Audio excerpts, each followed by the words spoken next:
Brookland News Live. Right now, here's Mitchell.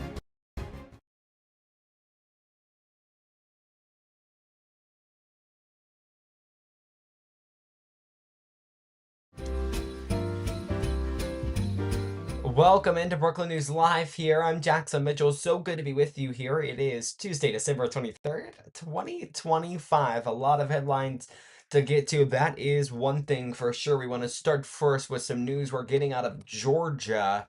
We're learning some new information into all of that as there was a press conference held earlier today. 3 inmates escaped from a Georgia prison.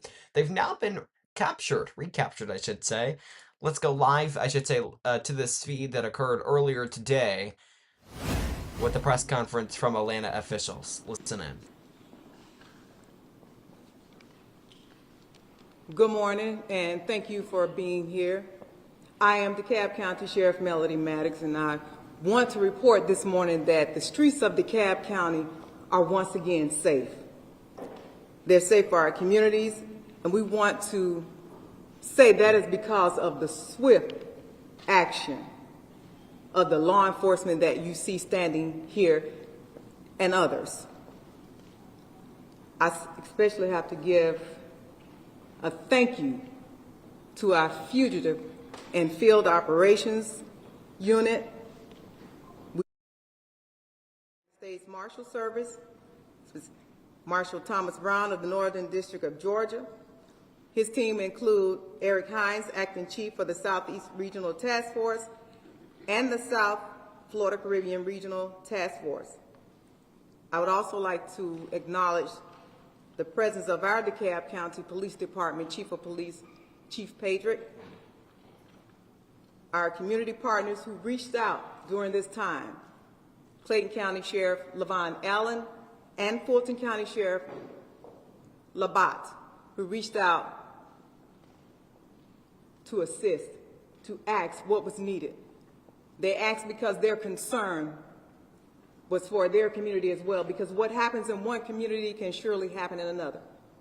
And one of the things that I made sure that on December the 1st of 2019, I made a vow. I made a vow to protect the citizens of DeKalb County. I made a vow and I stuck to it. I'm going to continue to stick to it. This will not be tolerated. We're going to continue to fight and make sure that our family, friends, and loved ones are safe and that people know that they can come into DeKalb County and enjoy, live, work, and play. As I announced when we began the process of trying to recapture these 3 inmates who escaped from this jail on Sunday night, my primary focus is to make sure that you all know that DeKalb County Jail is secure. This is a breach. We're not going to sit here and go back and forth and point blame. We're going to focus on what can we do to stop it from happening in the future. We're going to be asking for things to assist us with this aging facility that's deteriorating right before our eyes. We're going to look at improvements that are needed here. We know that it's going to cost money. We know what it costs. But we either pay now or it's going to be a payment later. So I want to thank all of you all for coming out. To the media, I say thank you because you all did put it out there. Oftentimes we don't want to say thank you to the media, but I will say thank you because you all put it out there and you let them know that we are looking and we're not going to stop. My team and I have not slept. We've rested, but we have not slept. And we don't sleep when things of this nature happen. These are one of many incidents probably has taken place throughout the world of escapes from jails and prisons. But here at the DeKalb County Sheriff's Office, we jumped into action immediately, and we didn't stop until these individuals were brought back to custody and that our streets are safe so that our children can go out and enjoy the holidays, enjoy their gifts, so our family members can enjoy other family members. So I want to turn this over to my chief, Chief Atkins, who will be able to give more information as it entails in regards to what took place on Sunday night. Good morning. The reason we're here today is due to the escape from the DeKalb County Jail. In talking about that escape, what I'll start with is the individuals that left our facility. Stevenson Charles, age 24, charged with murder and armed robbery in DeKalb County. He was here in our facility under a felony life sentence for murder through the federal system. Yusuf Minor, age 31, charged with 2 counts of armed robbery and 2 counts of possession of a firearm during the commission of a felony in DeKalb County, also here under sentence from the state system. Noad Johannes, age 25, charged with simple assault, arson, and unlawful acts of violence in a penal institution. Those are the reasons that we're here today, because these gentlemen chose to try to escape or effected an escape from our facility. I'm going to turn it over to Marshall Brown, who will tell you about the ongoing investigation and the tracking down of these individuals. Marshall Brown. Thank you. See if I can get my paperwork here in some kind of order. The United States Marshal Service immediately came to the assistance of the DeKalb County Sheriff's Office, who is one of our strongest partners, when we were contacted to help them locate this individual. Because there is a member of the DeKalb County Sheriff's Office, Deputy Sheriff Williams, on that task force, it was very easy for him to put the file together and present it to Chief, I'm sorry, I just drew a senior moment, Chief Hines, desk to approve those folders and start this in action. Now, this was 2 separate federal task forces that we had operating. Because Stevenson was a federal inmate that had escaped, then the U.S. Marshal Service took the lead on finding and apprehending him. That particular task laid at the hands of Chief John Stevens, who works in the district office, and the group of task force members that are located in my office. The other 2 individuals, who are state actors, became the charge of the Southeast Regional Task Force under the command of Regional Chief Hines, and so we work parallel together. As long as the 3 inmates remain together, and we had information to suggest that they were, and I will talk about that later, then those 2 task forces will continue to work together for that one effort. But at any time, if Stevenson had broke away from that group, then it would have become on Chief Stevens, who would be the incident commander on tracking Stevenson down. He was our main target. That's who we was focused on. And Chief Hines, working with the DeKalb County Sheriff's Office task force, would concentrate on the other 2. At around 11 p.m., information from the DeKalb County recorded inmate lines, when they determined that these individuals was gone, led them to an individual who had made contact or was contacted by Stevenson to meet them outside the jail at a location when they facilitated this escape. That was done, and yes, that was done successfully, and they were picked up by a gentleman,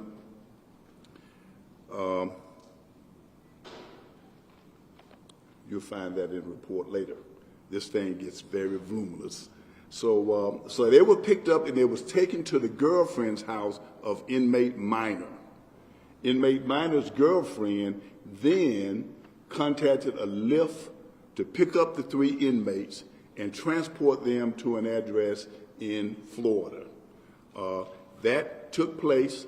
We were able to, using the intelligence of the Marshal Service, track that movement. No need to talk about how and what we use, just we're the U.S. Marshals and we have ways to track. And so we tracked them all the way to Florida and made the arrests in the metropolitan Miami area. Those individuals were picked up there without incident, As you can imagine, the Lyft driver is very traumatized by this. She's being interviewed by the FBI for additional kidnap charges as well as other things of that nature. So the system worked the way it's supposed to work. It would not work this well had it not been for the great relationship and partnership that we have with local law enforcement partners, state law enforcement partners, as well as our federal partners as well. So that's it in a nutshell. And as we take questions, at least from my end, please understand this investigation is ongoing. We want to make sure that the U.S. Attorney, as it relates to Stevenson, has an airtight case. And so you're going to get a lot of, I can't answer that question for you as we go through this motion. So with that, I turn it back over to Chief of the DeKalb County Jail. Thank you, sir. We will entertain questions at this time. Can you tell us exactly how these inmates were able to get outside of the jail building itself? Okay. First, let's start by saying that we operate a 30-plus-year-old facility. And as with the building of such, some of the infrastructure can be compromised with effort by the inmates. That being the case in this instance, we would not like to be more specific as not to give out the person's ideas of how to further compromise this building. But we're making some adjustments, being assisted by the county to shore up the infrastructure and to make adjustment with our policies regarding to this incident. Chief Maddox mentioned some changes. That's Sheriff Maddox. Yes, excuse me, Sheriff Maddox mentioned some changes that he'd like to make. By the way, can you tell us exactly like what you're looking to change about the infrastructure, without giving away how these inmates are able to get out? To be honest, at this time, we're not discussing those things because we're ongoing, doing those evaluations and making sure that we're doing a comprehensive job in regards to that. Can you clarify, Marshall did talk about that there was a phone call. So are we saying that one of the inmates called someone to pick them up and coordinate with the girlfriend of one of the other suspects? Can you explain that, again, how that worked and how you were able to, I guess, monitor the phone call, and that's how you knew this was going on? Okay, if you're familiar with the jail environment, all of our phone calls between inmates and citizens is recorded. So we utilized our internal intelligence unit to start to review calls that would have been made by those particular inmates or just calls that were made out of that particular pod, which is a normal standard operating procedure. DeKalb County just opened up the new real-time crime center. Did that play a role in this search? And if it did, was it an effective role? In this particular instance, the components of having the U.S. Marshals involved, it didn't, necessitate us using the real-time communication center. So we didn't utilize it this time, but we expect in the near future, in any incident that we have, we'll be using it. But the fact that our federal partners needed to be brought into this, it was more along the operation of the federal partners and us. What was the clue that the infrastructure was compromised? Was this based on when you're looking to see how they got out, or was it based on, say, listening to the phone calls? Was this something that you were somewhat aware of and someone picked at it and was able to get out? I mean, what are we talking? When were you aware that this particular piece of infrastructure was compromised? It was discovered when our officer was doing his feeding times. So once he entered the cell and did his preliminary check, he was able to discover that a portion of the cell had been compromised. We subsequently started to do our investigation at that time. Chief, can you explain the timeline for us? So you guys figured out that these 3 men were missing sometime overnight, but when did you actually notify the public? Because, I know different news outlets were calling to say, hey, can you confirm this? And do you believe the fact that the public was not made aware earlier that it could have put people in danger? It's our assertion that the public was made aware as soon as we were made aware. Now we had probably a small amount of time where we had to assess what we actually had. You just can't go out there and start to sound the alarm without figuring out what you have. The difference between the time that they exited the facility and the time that we got onto it, there was some distance in between there because of the activities that were going on. If you know about a jail, we executed one activity, then we come back several hours later or, and do our next round. So that's the distance that people may think that we didn't notify anybody, but you have to understand that there's not an omnipresence in that cell, so that's the gap there.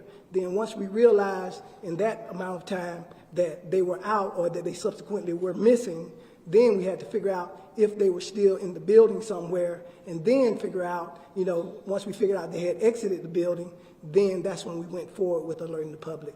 So, How long was that gap though? I think it probably was about 4 hours, but like I said, there was a lot going on in between that.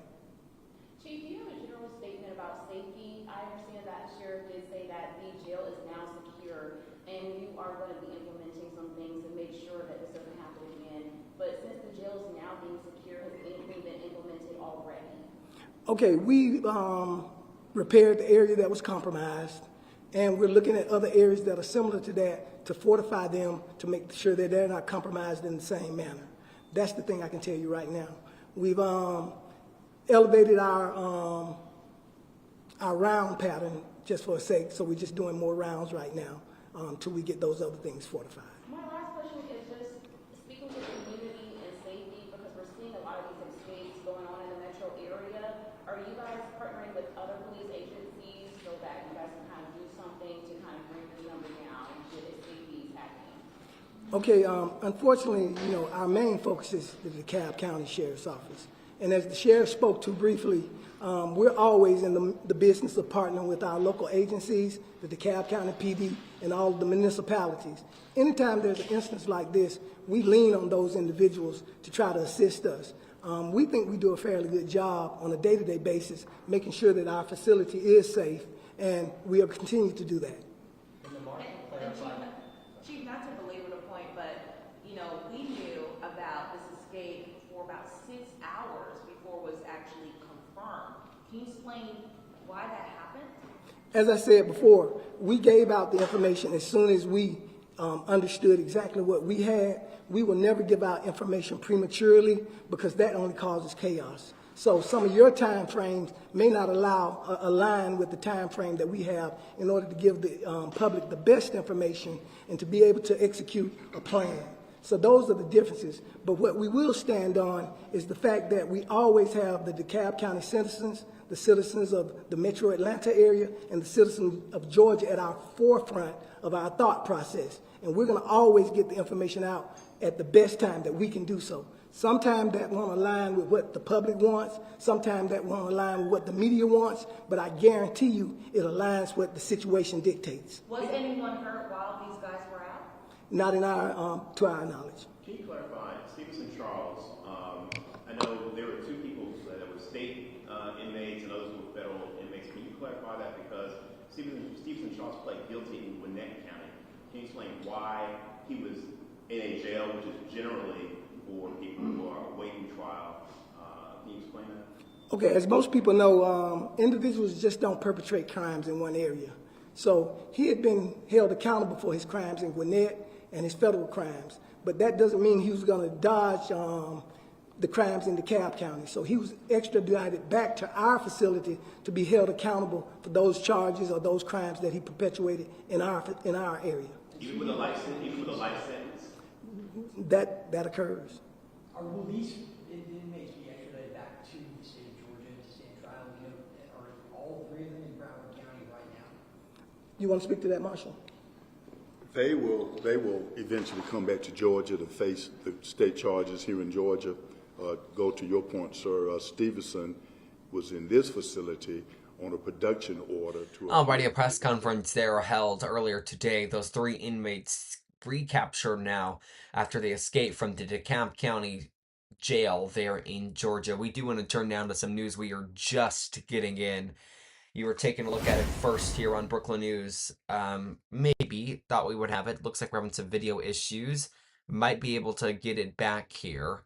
Stand by with us. Sorry about that. This is what happens when we're getting certain stories in. Might have it here. Stand by here. So we're having some issues getting our feed ready. But again, we're just learning there's been a little bit of we do not have it. Okay. There has been a crash at the intersection pretty much really close to Airport Road and Johnson there. It's going to be near the Bills. There was a crash just moments ago. We had some video of it We were going to try to show it to you, but it just doesn't look like we're going to be able to here. So please stand by with us. We will do our best to get that to you as soon as we possibly can. What I might have to do here is actually... So we're just having some issues playing that feed. We have video of the incident, and we do want to play that for you guys. We are just having issues getting you guys to see the actual video here. So if you'll stand by with me, we will get that for you here in just a moment. Okay, I believe we have it. Here is the video from just moments ago. There we go. There is that. This is a crash again that you see there in the background. Tommy's car wash there. Well, I'll loop it for you. This is just moments ago. Again, Jonesboro Police, Jonesboro Fire Department on scene of this. This is going to be in front of the Bills there on Johnson Avenue. They're near Airport Road. You see across the street there the Tommy's Express Car Wash. You see the two vehicles, two black sedans appear to have crashed into each other. Traffic backed pretty bad. We have video from iDrive Arkansas showing you guys some of the traffic backed up there. Again, this is on Johnson Avenue, Redwood Boulevard, also seeing some impacts there, as well as Airport Road. People, if you're trying to get in through Jonesboro, you might need a detour, take a different route there to get into town. Again, traffic still pretty backed up, almost at a complete stop there as that crash again occurring within the last I would say 30 minutes or so. There is that video again now on your screen showing you the crash. Give it just a moment, it should appear on your screen, showing you this that scene there. So we're going to keep our eyes on that iDrive Arkansas, where things go there. When we get an update, we will bring that to you. Again, a crash just moments ago there in Jonesboro. Speaking of traffic, I want to take you to this live camera in Los Angeles, California from their local station there, KNBC, showing you the horseshoe there at LAX. Traffic pretty backed up there as people travel through the holidays. We want to take you to another camera we're getting in right now from Los Angeles. Los Angeles Mayor Karen Bass briefing the public right now as some weather is expected to hit, some rain expected to hit the Southern California area. Let's listen in. This is Mayor Karen Bass. The weather, we also want to make sure that the holiday season is safe. Safety is of paramount concern this week because, as you know, we're expecting a strong winter storm with heavy rain and wind to begin tonight through Saturday, December 27th, with the National Weather Service anticipating the heaviest rainfall today, tomorrow, and on Christmas Day. A flash flood watch will go into effect today, December 23rd at 4 p.m. through 10 p.m. Christmas Day, Thursday, December 25th. Dr. Cohen will share more on this shortly. Under my direction, the city has positioned additional resources, including heavy-duty fire engines and swift water rescue teams, equipment and personnel to keep Angelenos safe and respond quickly to storm impacts. Our Emergency Operations Center is activated and city crews are on standby to respond to any fallen trees or impacts to roadways. My message to Angelenos as we go into the Christmas holiday is to stay safe, be prepared, and stay informed. We encourage you, if you can, to stay off the roads, especially tonight and through the afternoon of Christmas Eve. To unhoused Angelenos and Angelenos who might have relatives that are out there, we do have a limited number of vouchers, and people can call the mayor's help desk at 213-978-0600, 213-978-0600. If you have friends or family members that are unhoused, we have a limited number of vouchers, and there is a shelter set up on the west side. Please consider heading over to family, or if you're going out of town before the rain is set tonight. Staying off the roads whenever possible keeps you safe and frees up the lanes for our first responders and public work crews. In the burn scar areas, an evacuation warning and key evacuation orders are in effect. Chief McDonald will detail those. And I urge all Angelenos, please heed official guidance. We continue to maintain a proactive approach to bolstering vulnerable hillsides throughout Pacific Palisades from earlier this year, including sandbags and 13,000 feet of K-rail to protect against mudslides and flows. We have had a number of major storms this year, and I ask all Angelenos to take this one seriously during this holiday week. Now is the time to come together and make a plan on how you can safely spend time with loved ones over the holidays. As always, please call 911 for life-threatening situations. If you see flooding or fallen trees, please report by calling 311 and report any power outages at LADWP. Sign up for emergency alerts at notifyla.org. And now let me turn it over to the meteorologist in charge with the National Weather Service, Dr. Ariel Cohen. Thank you very much, Mayor Bass. This very critical information that Mayor Bass passed along that could save your life and those of your loved ones. Good day, everyone. I'm Dr. Ariel Cohen, and I'm the meteorologist in charge of the National Weather Service in Los Angeles, Oxnard.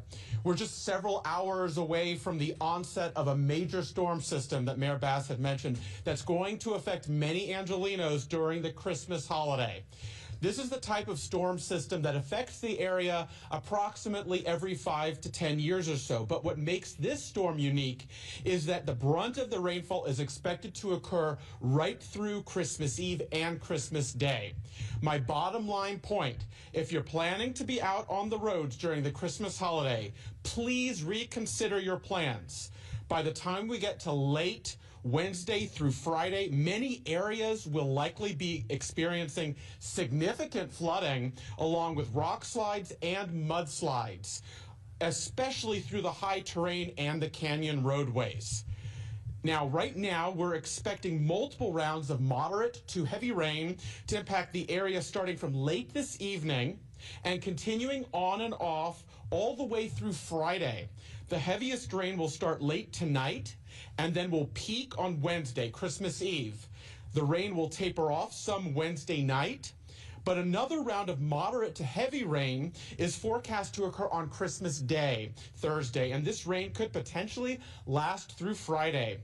All in all, for the storm total rainfall accumulations, we're expecting lower elevations, such as downtown Los Angeles and points southward, to pick up a total of 2 to 4 inches of rain. But as you go north and west into the Santa Monica Mountains, the San Fernando Valley, along with the San Gabriel Mountains and foothills, in addition to nearby northern portions of the Los Angeles Basin and the Hollywood Hills area, we're looking at a total of 4 to 8 inches of rain to occur through late week. In fact, some of our computer model projections indicate over a foot of rain falling in total over the mountains by the end of this week. Now, I want to clarify, all of this rain will not be falling all at once. Rainfall rates may only approach or marginally exceed the debris flow thresholds.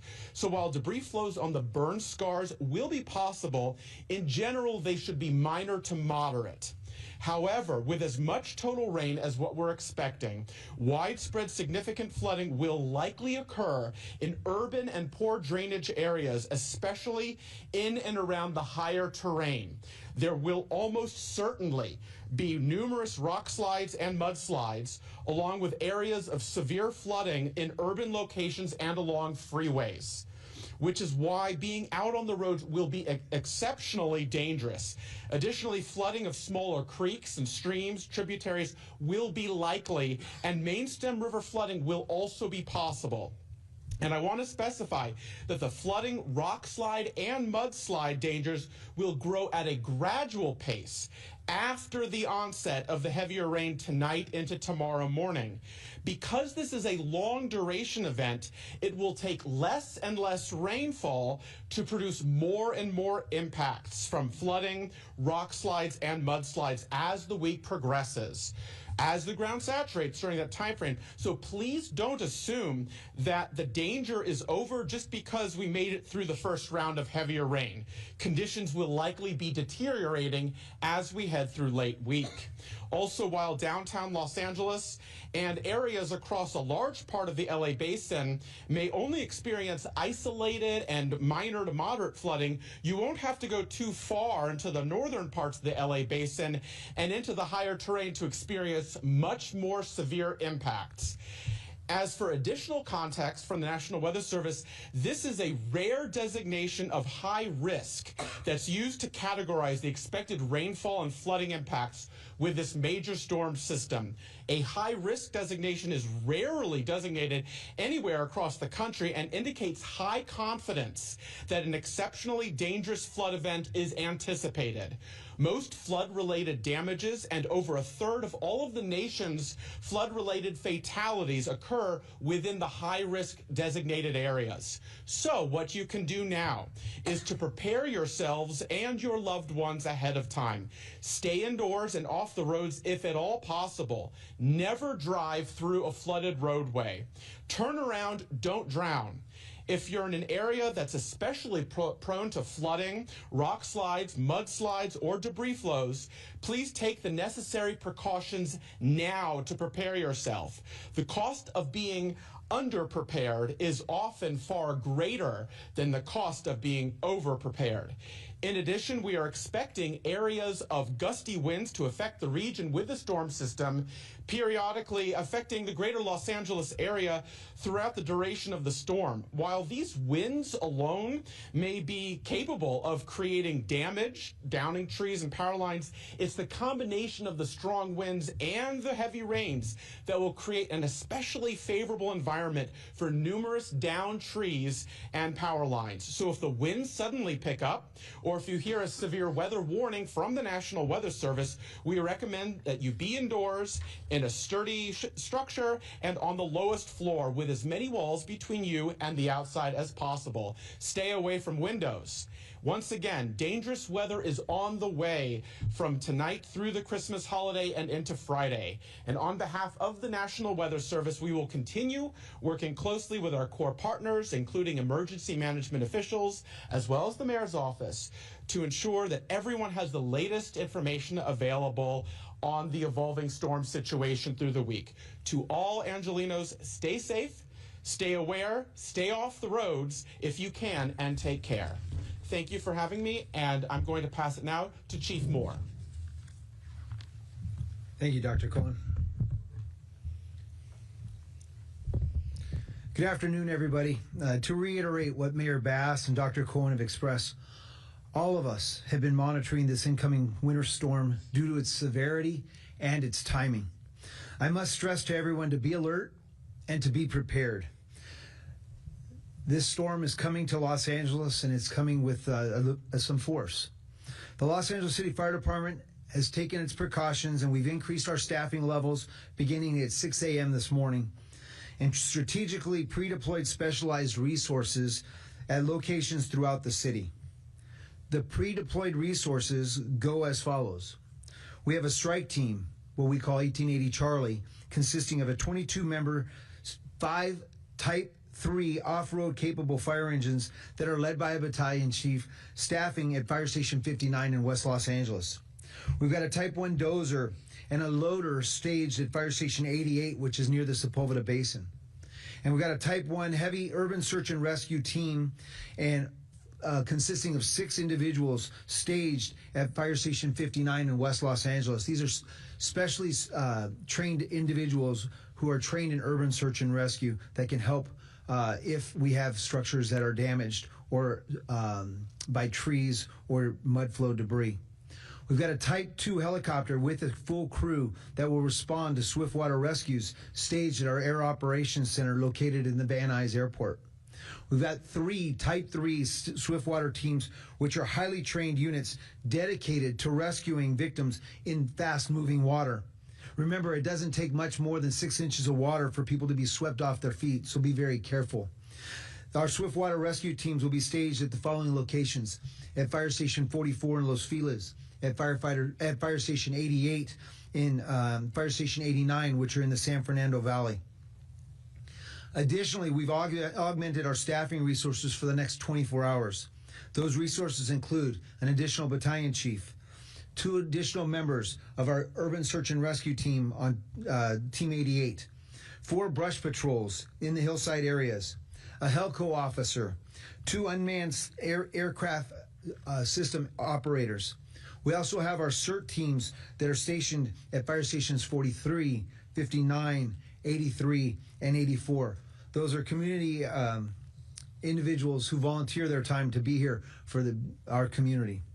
Through the city's Emergency Operations Center, we've been working together to monitor all these conditions. We're continuing to monitor conditions and have been in contact with our regional partners to coordinate preparedness and response efforts in order to deploy resources as needed throughout not only Los Angeles, but the region. We urge residents to park their vehicles away from tall trees and also assume that power lines can come down. These power lines, when they do come down, consider them energized and do not approach them. They can be extremely dangerous. Due to the potential for coastal flooding and dangerous marine conditions, residents are strongly advised to stay away from the coastline during the storm. Flooding can occur quickly and unexpectedly. It is important to avoid rivers, flood control channels, and drainage areas. Please warn your children. Tell them to stay away from the water, to not be curious, even if the water levels seem low. Free sandbags are available at all of our fire stations, and sand is available at select fire stations. Please visit www.lafd.org to find your local fire station and to be able to contact them in order to confirm sandbags are available before you go out onto the road. If you must travel during the storm, we urge you to use caution and to plan ahead. But please avoid any unnecessary travel. And I know this is difficult during the holidays. This storm is expected to cause flooding, and the roadways, even though you might be familiar with them, may be affected by high levels of water. It could cause freeway closures, airport delays, which may unfortunately lead to cancellations over the holidays. Please monitor your apps to find out if your flights have been affected. Your LAFD is prepared and ready to respond as this storm arrives here in Los Angeles. Safety must be our #1 priority throughout the city of Los Angeles. So we ask everybody, please stay informed, monitor the news channels, monitor your apps, listen to the radio, and take this storm seriously. Thank you very much. I will now turn it over to our police chief, Jim McDonald. Well, thank you, and good afternoon, and thank you all for being here. The city of Los Angeles is preparing, as you heard, for a significant storm system expected to arrive this afternoon. Our top priority is keeping all of our community members safe. Due to the increased risk of mud and debris flows, the city has issued a mandatory evacuation order for specific properties considered vulnerable to safety risk, with a significant portion of those properties located within the Pacific Palisades burn zone. This order went into effect this morning at 11 o'clock and will remain in effect until Thursday evening at 11 p.m. We recognize that this is an incredibly difficult time to leave your homes. The Christmas holiday is a time for family, celebration, and togetherness. However, the threat posed by this storm is real and imminent. We urge you to act now. If your home is within the impacted area, please evacuate immediately. Take your family, pets, medications, important documents, and any essentials that you may need. If someone in your household requires extra time or assistance, please begin that process without delay. Some of the feedback we've gotten is that many of the people, probably most of the people in the evacuation area, have thanked us for the notification, but chosen not to leave. I would ask you to seriously reconsider that. When we look at what's coming our way, and we have the expert right behind me here, Dr. Cohen, I would seriously urge you to reconsider that thought. Last night, LAPD officers from West LA, Hollywood, and Mission divisions worked to notify residents at 126 properties identified as vulnerable with safety risks. Our officers went door to door announcing their presence, distributing evacuation information, and documenting every effort they made. That process is now complete, and the LAPD will continue to monitor conditions throughout the storm, ready to assist whenever and wherever needed. For shelter information, for those who need shelter or relief services, the City of Los Angeles has opened Stoner Recreation Center, which is located at 1835 Stoner Ave in West Los Angeles. That's Stoner Avenue, just south of Santa Monica Boulevard. As this storm intensifies, the safest place is indoors. Please avoid unnecessary travel, and if you must drive, do so with extreme caution. Stay alert, avoid distractions, and allow extra time to be able to reach your destination. Mud and debris flows can occur suddenly and become life-threatening with very little warning. If you experience an emergency, call 911 immediately. Keep in mind the following, that we're entering a period of increased roadway activity and congestion due to holiday travel, and unfortunately this season also sees a rise in impaired driving incidents. We urge everyone to make responsible choices, do not drive under the influence, and look out for one another, particularly when traveling along our roadways. Let's work together to keep our community safe this holiday season. Please drive sober and stay alert. LAPD officers will be out in greater numbers to ensure that everybody gets home safely. I want to thank our partners in this effort, the Mayor's Office, the Los Angeles Fire Department, the Emergency Management Department, Public Works, and all city and county agencies. This is a coordinated effort to protect every member of every community. In closing, these evacuation orders are not issued lightly. The risk is real and the time to act is now. Your safety is our priority. Leaving early is the best way to protect yourself and your loved ones. We'll continue to provide updates as conditions evolve, and thank you for, again, your consideration, and please stay safe. Let me open it up now for any questions you might have. So first question about preparations for the storm will go to Alexander from Telemundo. Can we do it in Spanish? Chief, if you can say some remarks in Spanish for the community, especially paying attention about what is happening and what we're expecting the following hours. Sí, vamos a anticipar mucha lluvia que va a venir durante esta noche hasta el viernes. Lo que estamos Alrighty, you've been listening in there to Los Angeles officials providing an update there. Severe weather, of course, expected to slam that region. The Southern California region, I should say, tomorrow. Let's take a look at just some of those storms that are being expected. Actually, here's a look at radar. Let's take a look at radar right this moment. You're able to see some of those showers moving in. We'll keep following everything that happens there. Of course, they all expected to happen over the holidays. Many people heading out, as you see there in this camera, from Los Angeles' airport, LAX. We'll keep following that. Traffic appears to be moving a little faster than it was earlier when we checked in on it this hour. I want to take you right now to some news we are just learning. Officials in Delaware have confirmed a suspect is dead after a shooting at a Wilmington, Delaware DMV. It has come to an end. According to the local news source there, WDEL, Delaware's News Now, a shooter is dead after they entered the Delaware DMV office south of Wilmington Tuesday afternoon. An active shooter alert was made around 2 p.m. on Tuesday, December 23rd for the facility off of Route 13 and Hessler Boulevard. Governor Matt Meyer's office confirmed the shooter died, but did not give any further indications if there were additional injuries. There is a report that an officer may have been injured during the situation. That report, of course, unconfirmed. As you take a look at this camera that we're just getting in live now from this incident, we will continue to monitor this. We've been I learned of it a little before we came on the air, so we were kind of watching it, but of course now we're getting into new details that this suspect is in fact dead, and we have just lost some of our equipment here. So if you will stand by with us, we do apologize for this. You should get us back here at any moment. There we go. We are back. This is what it looks like. Live news before the holidays. Of course, it's going to struggle with us a little bit more here, and I'll just adjust this. I think in order to cover news like we do, I think you have to be for people to like it, you have to be a person that's likable. So what I'm meaning is, like, you got to be a little more friendly, a little more funny. So, like, what?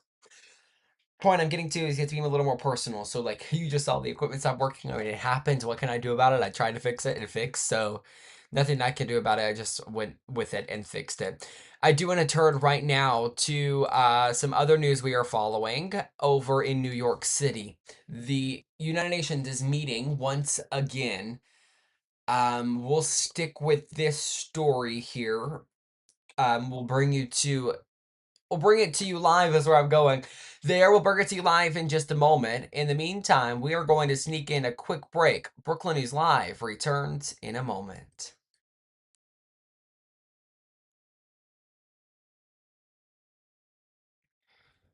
Okay, and with that equipment little mishap that we just had, we don't have a break right now. So we're going to go back to our camera here. Actually, change of plans. See, this is what it looks like. I'm changing things as it happens. We'll listen into this live shot for just a moment. We'll see if we can get some things fixed here behind the scenes. Any action that negatively impacts vital economic lifelines, exacerbates humanitarian challenges, and closes the doors to dialogue must be avoided. We firmly believe that the principles of sovereignty, territorial integrity, and political independence of states, as enshrined in the UN Charter, are sacrosanct. We also reiterate our support for the principles reaffirmed by UN General Assembly Resolutions 1803 and 3171 on permanent sovereignty over natural resources, endorsing the inalienable right of peoples and nations to freely dispose of their wealth, including natural resources. My delegation reiterates once again our consistent and principled position that any measures undertaken to counter transnational organized crime or cross-border narcotics drug trafficking must be undertaken in a cooperative manner and should remain in full conformity with international law. Mr. President, allow me to conclude by calling upon all sides to exercise maximum restraint, to de-escalate tensions, and to refrain from any actions that could further aggravate the situation. We urge all sides to engage in diplomacy for peacefully resolving their differences, respecting the imperative of peaceful coexistence, and choosing the path of dialogue and cooperation to ensure that the Latin American and Caribbean region is indeed a zone of peace. I thank you. I thank the representative of Pakistan for the statement, and I give the floor to the representative of Somalia. Mr. President, we thank you for convening this meeting in response to the letter from the Bolivarian Republic of Venezuela. We also extend our appreciation to ASG Khaled Khayari for his comprehensive briefing on the warring development. We welcome the representative of the Bolivarian Republic of Venezuela. Already, we were just listening into that, speaking on some things we've got going on there in Venezuela, that crisis there happening. We do have some more breaking news. Brookland News is learning right now that there has been an explosion and fire outside of a Pennsylvania nursing home. This is just coming into us right this moment, so we are working with details. This was all within the last 30 minutes or so. It's been appears to be a busy breaking news day here. We're following it all, but again, an explosion rocking a Pennsylvania nursing home. Some of the details we're learning right now. This all happened around 2:15 p.m., so it would have been 1:15 p.m. here Central Time. This is at the Silver Lake Nursing Home in Bristol, Pennsylvania. There are multiple reports of people trapped upon Upper Makefield Township Police are calling this a mass casualty incident. The public is being asked to, of course, avoid the area here as you take a look at that scene that we are continuing to watch right now in Bristol, Pennsylvania. So we'll monitor this situation and what happens there. I want to take you right now to Wilmington, Delaware, because we are just getting in some more news here, some more breaking news in this incident. Again, just learning some more news here in that case, and that is that the Associated Press is reporting that a Delaware state trooper has died in this incident. Of course, I was reading a report earlier that suggested that this may have happened.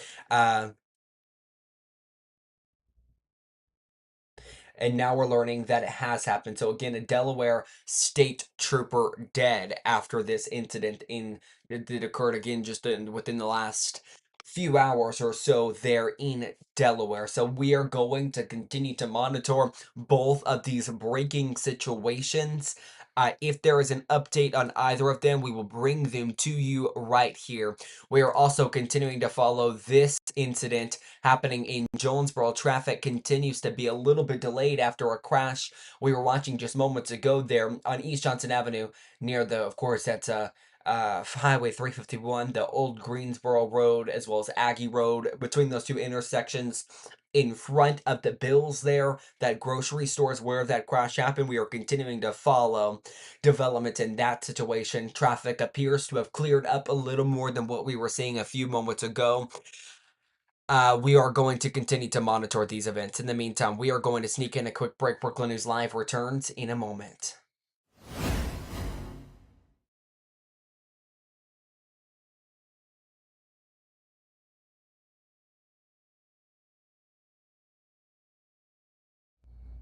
Okay, so we are still having some technical difficulties there with some of our feeds. We're working to get that kink figured out.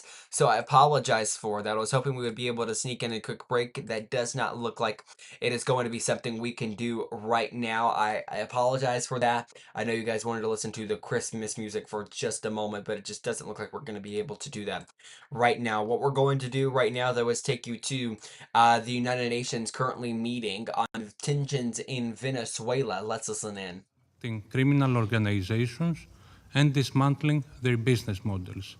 In conclusion, Mr. President, Greece stands ready to support all bilateral, regional, and international efforts for a de-escalation in the region through dialogue and diplomacy in line with international law and international humanitarian law. I thank you. I thank the representative of Greece for the statement. I give the floor to the representative of Guyana. Thank you, Mr. President. I thank ASGKRE for his comprehensive briefing and welcome the participation of the permanent representative of Venezuela and representatives of other member states from our region in today's meeting. Colleagues, this Council is tasked with the solemn responsibility of the maintenance of international peace and security in accordance with the United Nations Charter. It is not an exaggeration to say that peace and security in our region are gravely threatened, meriting the Council's urgent attention. Guyana is among those states most affected by these threats. In defiance of international law, including the express orders of the International Court of Justice, Venezuela has, by presidential decree and legislative enactment, purported to unlawfully annex more than 2/3 of Guyana's sovereign territory. It has built up its military forces adjacent to our territory to threaten us with outright seizure of it. Disregarding the universally recognized international boundary between our two states, it has allowed and facilitates the transport of illicit drugs into Guyana while illegally mining Guyanese gold and smuggling it out of our country. Mr. President, the trafficking of illicit drugs in particular has for too long been a scourge on our region, driving crime and violence and undermining the rule of law by weakening state institutions, fueling corruption, financing conflict and terrorism, and threatening national and regional security. There has been a consistent but thus far unsuccessful effort by leaders in our region to disrupt the criminal networks, some of them state sanctions, that fuel this cycle of destruction. Meanwhile, the threat to our security has grown more urgent and more acute. We cannot put off any longer the decisive action that is required to address it. But none of us can hope to accomplish this acting alone. As such, we once again stress, as we did on 10th October, that supporting and strengthening collaboration with our international partners, especially those in South, Central, and North America and the Caribbean, is both essential and urgent. We must act collectively in a manner that preserves the stability of our region, long recognized as a zone of peace, and which enhances the safety and security of our peoples. The ambition to pursue healthy, safe, and prosperous lives for all our peoples can only be realized in an environment of sustained peace and stability. This requires cooperation and collective action among all states committed to these ends. Guyana is fully committed to such partnerships and pledges its utmost support. I thank you. I thank the representative of Guyana for the statement, and I give the floor to the representative of the Republic of Korea. Thank you, Mr. President. I thank ASG Kerry for his comprehensive briefing. The Republic of Korea is closely monitoring the recent development related to Venezuela and is attentive to the security concerns raised by the relevant parties. The need to address transnational organized crime, including drug trafficking, is an issue the international community cannot ignore.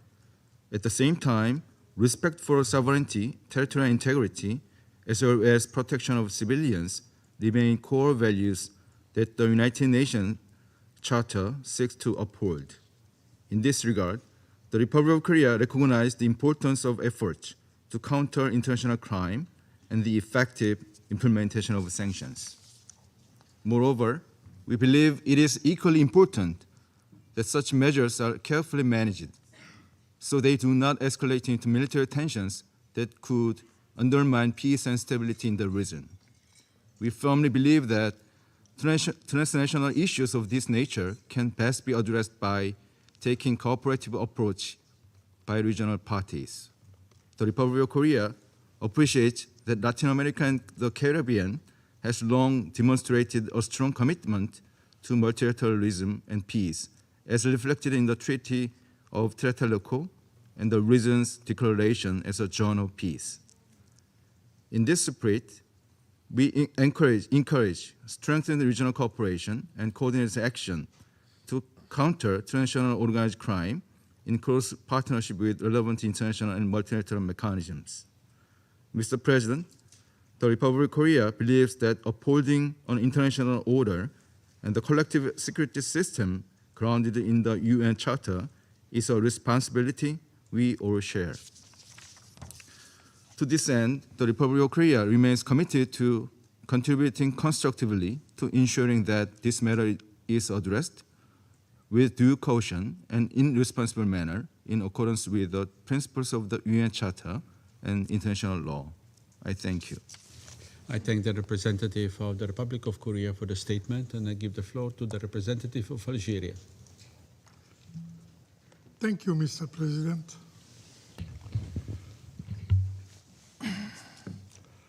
At the outset, I would like to thank you for convening this meeting at such a critical moment. I also wish to thank ASG Khaled Khiari for his detailed and informative briefing. And I would further like to welcome the participation to this meeting of the representatives of Venezuela, Argentina, Brazil, Chile, Colombia, Cuba, Mexico, Nicaragua, and Paraguay. President, Algeria is following recent developments in the Caribbean region with close attention and with deep concern, particularly reports regarding actions directed at Venezuelan oil tankers. These developments raise serious questions and risk further heightening tensions in an already delicate regional context. In this regard, Algeria underscores the imperative of avoiding any steps that could lead to escalation or confrontation, as such outcomes would have serious consequences for regional and international peace and security. The Charter of the United Nations enshrines the fundamental principles that rules peaceful relations among states. These include respect for sovereign equality, self-determination of peoples, territorial integrity, non-interference in internal affairs, and the peaceful settlement of dispute. It is paramount in this regard to recall Article 2, Paragraph 4 of the UN Charter, which states, and I quote, all members shall refrain in their international relations for the threat or use of force against the territorial integrity or political independence. All right, and we are going to continue to monitor these situations there at the United Nations, but we do want to turn right now to our continued breaking news coverage on two events happening right now. First, this one, a live look there in Wilmington, Delaware, as we are learning a state trooper there in Delaware has been killed after a shooter opened fire at a DMV. We are going to continue to follow this there to see that reporter now doing a live shot. We'll monitor where this goes. Again, a Delaware state trooper killed in this incident. We will continue to monitor where that goes and bring you live updates there. The shooter also said to be dead. I must add that. We are following also this incident right now over in Bristol, Pennsylvania. This is a shot we are continuing to monitor because an explosion has occurred there at a nursing home. Police there, authorities there, I should say, describing this as a mass casualty incident. We are going to continue to monitor. We've seen authorities trying to get people out there. You can see that what appears to be a collapsed building there. Again, a mass casualty incident, I should say, rather, at the Bristol, Pennsylvania nursing home, local nursing home there. We are going to continue to monitor both of these situations here as we continue to bring you live coverage. I want to go back now to the United Nations, who are continuing to meet. Let's go back out there. We will continue to bring you momentary updates when we learn more information about these two incidents. In the meantime, we'll continue listening in here to the United Nations meeting. All parties.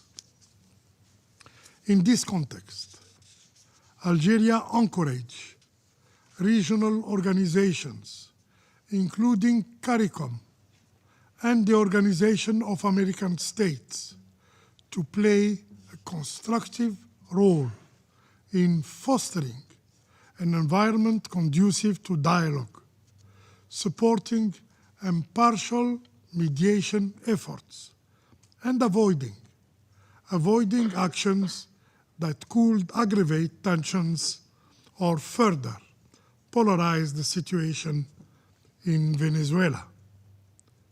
President, the fight against drug trafficking and transnational organized crime constitutes a common challenge, particularly in Latin America and the Caribbean. Addressing this threat requires shared responsibility, as no state can confront it effectively in isolation. Effective response to these challenges must be grounded in international cooperation, in mutual respect, and in solidarity, rather than confrontation, polarization, or unilateral measures. In this regard, Algeria stresses that despite how legitimate are the efforts to combat drug trafficking and transnational organized crime, they must never derail from this objective. This is a global challenge that should foster unity and cooperation, not division among nations. In conclusion, President, Algeria calls on all parties to adhere strictly to the principles and purposes of the Charter of the United Nations. History has repeatedly demonstrated that war and military intervention do not lead to lasting peace. On the contrary, they undermine it, as they always produce ripple effects that extend beyond borders, affecting neighboring countries and entire regions. The only viable path forward to solve this issue lies in diplomacy, in cooperation, and in full respect of international law. I thank you. I thank the representative of Algeria for the statement, and I give the floor to the representative of Denmark. Thank you, Mr. President. And let me also thank Assistant Secretary General Chiari for his briefing and welcome the many representatives from the region to this meeting. Denmark joins the Secretary General in expressing concern about the heightened tensions in the Caribbean Sea. Tensions that have continued to increase since this Council last met to discuss the topic in October. We have taken note of the letters sent to the Security Council by the permanent representative of Venezuela over the past several weeks, expressing concern about continued escalations and military buildup. Denmark also takes note of the official statements from the United States government on their operations to combat drug traffickers and stem the illicit flow of illegal narcotics. Mr. President, drug trafficking remains a persistent threat to the safety, health, and well-being of millions around the world. Denmark recognizes the devastating impact of this organized crime and underscores that all counter-narcotic efforts must be done in accordance with international law, including the fundamental principles and rules in the UN Charter. This also includes treaties such as the UN Convention Against Illicit Traffic in Narcotic Drugs and Psychotropic Substances and the UN Convention on Law of the Seas. We further stress multilateral initiatives and enhanced international cooperation to combat drug trafficking, to target sources of financing, and to bolster border control. Regional mechanisms and cooperation remain important in the fight against transnational organized crime. Mr. President, Denmark underscores the importance of preserving the Caribbean as a zone of peace, as proclaimed by leaders of the Community of Latin American and Caribbean States.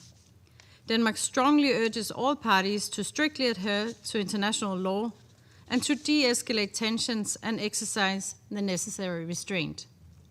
Maritime security in the Caribbean Sea must be preserved. Differences must be resolved through peaceful means, diplomacy, and political solutions.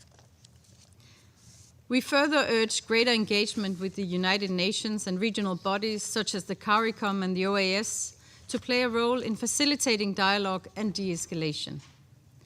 Mr. President, before I conclude, I want to express Denmark's solidarity with the people of Venezuela and their inherent right to democracy, freedom, and inalienable human rights.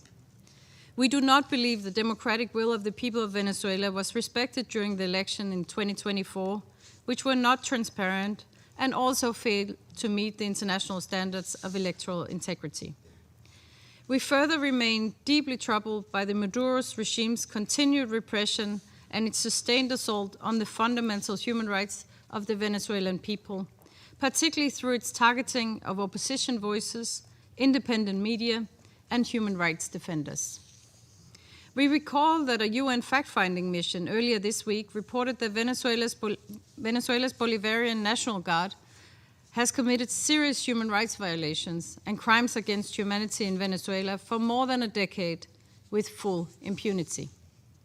In this context, we regret the recent decision of the National Parliament of Venezuela to initiate the country's withdrawal from the International Criminal Court. Denmark calls on the Venezuelan Authority to restore democratic institutions, political stability and human rights for the Venezuelan people. I thank you. I thank the representative of Denmark for the statement. I give the floor to the representative of France. Monsieur le Président. Mr. President, I wish first and foremost to thank the Assistant Secretary General, Mr. Chiari, for his statement. France has been closely monitoring the developments transpiring in the region, specifically in the wake of President Donald Trump's announcements related to Venezuelan airspace and the naval blockade against oil tankers under sanction, which are entering and exiting Venezuela. We call for avoidance of all escalation that may threaten peace and security in the region and beyond. As always, we recall our commitment to respect for international law, and in particular, the Charter of the United Nations. The principles of sovereignty and territorial integrity of states must be upheld. International disputes must always be resolved peacefully in accordance with Article 2, Paragraph 3 of the Charter. We support the Secretary General's call for restraint and immediate de-escalation, as well as his offer of good offices. We extend our support as well for the mediation proposals emanating from states in the region who may contribute. President, combating narcotics trafficking needs to be done in accordance with international law, in particular the Charter of the United Nations Convention on the Law of the Sea, and various international conventions on drug control, specifically the United Nations Convention against illicit trafficking in narcotic drugs and psychotropic substances dating 1988, which sets out the relevant framework of action against illicit trafficking at sea, vis-a-vis the respect for the Montego Bay Convention and in respect for international law and human rights. We reiterate our commitment to combating narcotics trafficking, which represents a growing threat to safety, health of our citizens, and the stability of our societies. To that end, we have beefed up our judicial and police-related means as these bodies are working to enhance cooperation among states of origin, transit, and springboard states. This cooperation is bearing fruit, as has been reflected recently with our contribution to the disbanding by the Panamanian authorities of a significant drug trafficking network with the destination of various European countries, including France, at the international airport, Panama-Tocumen Airport. France reiterates our support for multilateral initiatives to dry up financing sources for trafficking networks and to beef up border control, specifically through mobilization. We are continuing to monitor the United Nations meeting, of course, but there is two big breaking stories we must get to right now, and that is where we take you to at this moment. First, at this camera, live in Wilmington, Delaware. We are just getting confirmed reports there from the Associated Press that a Delaware state trooper is dead there. To bring you up to date, around 2:15 p.m. Eastern Time, 1:15 here Central Time, a shooting occurred. A gunman opened fire at a DMV there just in Newcastle, which is just miles, I should say, minutes really away from downtown Wilmington. Then, now we're learning that a state trooper has been shot and killed there after this shooting. That's some new information that we are just getting in. Okay, we're also monitoring this feed here, and I'll give it to you from Bristol, Pennsylvania, where we are learning that an explosion has occurred there at a nursing home. Pretty big news coming out there. And again, explosion rocking that Pennsylvania nursing home. We are monitoring both of these stories, and we'll give you guys updates as soon as we get them in. Of course, it is Christmas Eve, and it is a busy news day. As soon as we get more news into all of this, we will bring that to you first right here on Brooklyn News. Again, this incident there we're continuing to follow in Delaware and in Pennsylvania. More to come here on Brooklyn News Live. We are going to take you right now, though, to an iDrive Arkansas look there, because we are getting some updated information about a crash we were following just a few moments ago there on East Johnson Avenue. Traffic appears to be pretty much back to normal there as we are continuing to watch there in on that iDrive Arkansas website there. So a lot of news coming in. We are following it all. I'll take you to just another feed that we are looking at right now in Los Angeles, California. A camera there coming in from KNBC. That is a look at traffic here as Christmas, the holidays around here, where things are right now. So many stories coming in. We are tracking every angle of every story, providing you updates as we get them in, when we get them in. In the meantime, here's what we are going to do. We are going to take you to another camera that we're watching live at the White House there. Thought we lost it for a second. Looks like we got it back. It's 4:19 p.m. The president's still in Florida. No public events expected today from the president. If we hear from him, we will let you know. New Epstein files have also been released today, and some other headlines we're following. A new batch of them by the Department of Justice revealing Trump's name. We'll talk more about that on the other side of this break. A lot of news coming in, a lot to cover. We're covering every angle of it. Stick with us. Our coverage returns here in just a moment.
Welcome back into Brooklyn News. Time now 3:21 p.m. I'm Jackson Mitchell. It is still good to be with you.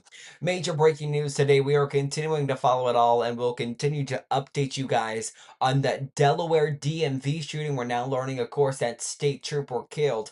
Plus, new details in this explosion that occurred at a Bristol, Pennsylvania nursing home. We are following all of it. We will provide updates as soon as we get them. Another big story coming out today. We're learning new Epstein files have been released as the Department of Justice continues to release their troves and troves of documents.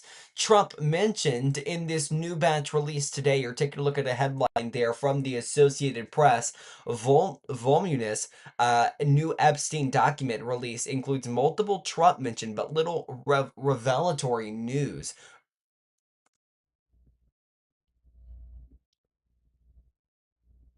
So we are, let me give me just a moment and I'll read that article to you here again. A new batch of Epstein files.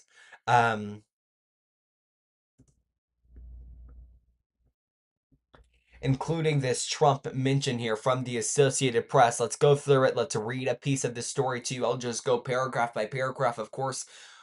As you guys are getting the news, I'm getting it as well. So first time reading this Associated Press article. The U.S. Justice Department has released tens of thousands of more documents related to Jeffrey Epstein, a tranche that included multiple mentions of President Donald Trump, but added little new revelatory information to the long-anticipated public file on the late financier and convicted sex offender. The release is the most voluminous so far and comes after a massive public campaign for transparency into the U.S. government's Epstein investigations. Many of the mentions of Trump in the file came from news clippings, though it includes an email from a prosecutor pointing out the flights that Trump took on Epstein's private jet during the 1990s. The two men were friends for years before falling out. Trump has not been accused of wrongdoing in connection with Epstein. The Justice Department issued a statement Tuesday that some of the documents, quote, some of the documents contain, quote, untrue and sensationalist claims about Trump made shortly before the 2020 election, and said one document purported to be a letter from Epstein to Larry Nassar, a sports doctor convicted of sexually abusing Olympic athletes, has been deemed fake. Here are some takeaways.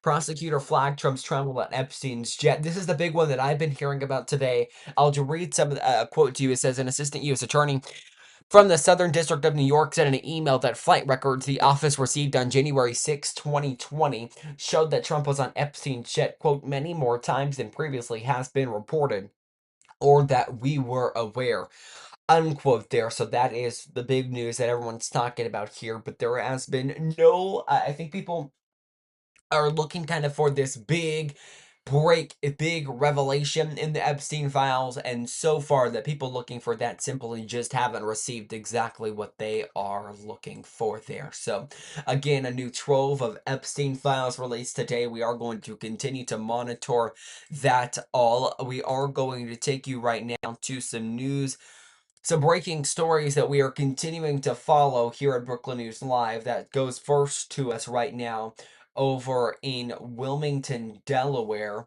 Let's take you to a shot we've just gotten in of that. We are continuing to follow this. A suspect is dead, of course, after that shooting in Wilmington, Delaware. In a DMV. It has all concluded. Police say the area is safe to avoid it as they continue their investigation. A state trooper said to have been killed in this incident in Delaware. We are also monitoring another situation where an explosion has occurred at a Bristol, Pennsylvania nursing home. We have lost our shot to that for now. If we get it back, we'll bring you coverage of that. A lot going on, a lot to follow. We will continue to do it. I want to continue listening in here to the United Nations, who is continuing to meet on tensions in Venezuela. Let's go live there and continue listening in. President.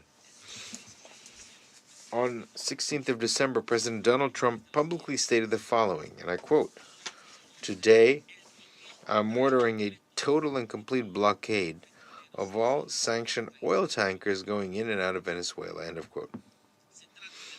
This is a confession of a crime, specifically a crime of aggression, with which the President of the United States intends to turn back the clock of history 200 years to impose a colony on Venezuela. On 10th of December, meanwhile, U.S. military units violently assaulted a vessel engaged in lawful international trade in international waters in the Caribbean. They subdued and kidnapped the entire crew and illegally seized the cargo of Venezuelan oil, which was part of a legitimate and regular commercial operation. It was a robbery carried out by military force, which sets an extremely serious precedent for the safety of navigation and international trade. The illegal use of state force to carry out theft on the high seas is worse than piracy, since in this case it is not only a matter of stealing commercial vessels, which is evidence of intentionality and violating their rights to navigate in international waters, but also of the de facto annexation of the entire Caribbean Sea by a naval power. In doing so, in addition to violating Venezuela's inalienable right to trade legally with the world, it seeks to deny all countries the right to trade with Venezuela. Just 3 days ago, on 20th of December, a second act of the same nature took place, when another vessel carrying Venezuelan oil was similarly seized by the U.S. military forces in international waters in the Caribbean. The cargo was stolen, and the crew has been kidnapped. Immediately afterwards, Secretary of War Pete Hegseth indicated that such criminal operations would continue, while President Trump declared that he would keep the stolen cargo. So I'd like to ask, what right does the United States government has to appropriate to date almost 4 million barrels of Venezuelan oil? This alleged naval blockade is essentially a military act aimed at laying siege to the Venezuelan nation, degrading its economic and military apparatus, weakening its social and political cohesion, and causing internal chaos to facilitate aggression by external forces. That is, it's an armed attack. This has been stated by President Trump himself, who is also violating the right to existence of the entire Venezuelan people by deliberately denying them the essential means for their subsistence. Mr. President, on the 29th of November, President Trump stated, and I quote, "To all airlines, pilots, please consider the airspace over and around Venezuela as completely closed," end of quote. This statement was put into practice, among other things, by an electronic warfare campaign by U.S. military forces in the region, which has been blinding the navigation instruments of all civilian aircraft transiting Venezuelan airspace to provoke a security incident. Electronic interference in the Caribbean has nearly caused at least 2 tragedies involving U.S. civilian aircraft that were seconds away from colliding with aircraft belonging to their own country's air force. It should be noted that the civilian aircraft involved took off from Curaçao and Aruba, both bound for U.S. territory, proving that the danger created by that country's military forces against its own citizens also affects the airspace of other nations, such as the Netherlands Antilles. There can be no doubt the U.S. government poses a threat to the entire region, which has been declared a zone of peace since 2014. As we warned this body on the 9th of October, this type of behavior, combined with a series of unreported military incursions into Venezuela's flight information region, non-notified, unreported, is an attempt to provoke a direct confrontation. In other words, to fabricate a provocation that would allow Article 51 of the United Nations to be falsely invoked. The U.S. government, the aggressor, requires its propaganda apparatus to present it to the world as a country under attack, to initiate an armed conflict. We denounce this dangerous manipulation and assure the world that we will not lose our composure in defending the peace of our nation. Let us repeat, the threat is not Venezuela. The threat is the U.S. government. This set of proven facts cannot be viewed in isolation. They must be understood as a cumulative process of aggression that increases the destructive impact on the Venezuelan nation. They constitute illegal acts of direct use of armed force against a nation that is at perfect peace and has no conflict whatsoever with the United States. Unfortunately, the Security Council. Okay, so as we continue listening there to the United Nations, I'm sorry, we have so much news coming into us right now. I'm going to have to continuously dipping out of different feeds that we are getting in as we continue to follow these multiple breaking and developing situations. But I do want to turn to our feeds that we're watching right now in Wilmington, Delaware. We're continuing to monitor this feed as we are being alerted to that there could be a press conference here momentarily, waiting for kind of a staging area to get set up here, waiting for complete details to come in. As soon as they do, we'll take you there. I assume we'll get a press conference sometime during our broadcast. We'll be on the air until 5 p.m. tonight from Bristol, Pennsylvania, as you take a look live there at that scene as it develops. Of course, that is where the nursing home explosion has occurred. I'm being told, and I'm just looking into information as I speak, that this was a gas explosion. It's being explained, I should say, being kind of evaluated as a level 2 mass casualty incident. So, of course, we're watching for the news as it comes in here. If you'll excuse that audio there, that you may have heard for just a moment there. But again, the Ruth Miller, a Pennsylvania Emergency Management Agency spokesperson, this is for the scene in Pennsylvania, of course, has just said, quote, "We understand that there are people trapped inside." This is in Bucks County, Pennsylvania. They notified the agency of the explosion just before 3 p.m. So that would just have been right before 2 p.m. So right before we came on the air here at Brookland News on this at the Silver Lake Nursing Home in Bristol Township, about 20 miles northeast of Philadelphia.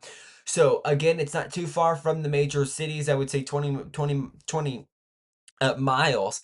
Not that far at all, but Bristol, Pennsylvania, we're continuing to monitor both of these incidents. As we get more information, we will provide updates into this. Again, I'm reading the news. I'm checking in on what we have going on here on the local stations. That's for sure something I'm specifically listening into because they are going to have sources close to where this all is. So again, a press conference said to come from this situation over in Delaware, this one right here that we've just switched your feed to now. As soon as we get that press conference, we will take you there live and bring in some updates there, and we'll hopefully we learn some more. Of course, that incident we're learning there has been a state trooper there, a Delaware state trooper killed. When we get more updates, we will bring you there live. In the meantime, we are going to go right back over to United Nations. Right now they are continuing to meet, and I'm really sorry we have pretty much no way of getting you guys to an ad break right now, to my knowledge. So I'm kind of working with the feeds I have right now. If we get any new news, any new information, of course, as I've said before, you will bring that to you first as soon as I get more details. Anyways, back to the United Nations right now, where they are continuing to meet, of course, on these tensions in Venezuela. Also, something very relevant to this week, to this entire month, of course, as the U.S. has continued strikes against boats it has deemed are coming from Venezuela, are drug trafficking specifically. We will listen into this and provide continuous updates when we get more news. 5 establishes that a war of aggression constitutes a crime against peace, that it entails responsibility, and that another state shall not acquire the territory of a state as a result of the threat or use of force. General Assembly 3314 states that whether or not there is a declaration of war, the blockade of the ports or coasts of a state by the armed forces of another state constitutes an act of aggression. Despite having legally binding obligations under all these instruments and resolutions, the U.S. government openly violates them with total impunity. However, the U.S. government, which behaves like an irresponsible actor in the community of nations, seeks to convince the world that the law is for strict compliance by all, except the government of the United States. That is the ideology of exceptionalism. A state above the law, a state above everyone else. Mr. President, it is absolutely clear that the problem is not Venezuela. The problem is the U.S. government. The massive violation of international law must be understood at its roots, and for this reason, we must unmask the disinformation operations that the U.S. government uses with its gigantic propaganda apparatus to justify its aggression against a peaceful country such as Venezuela.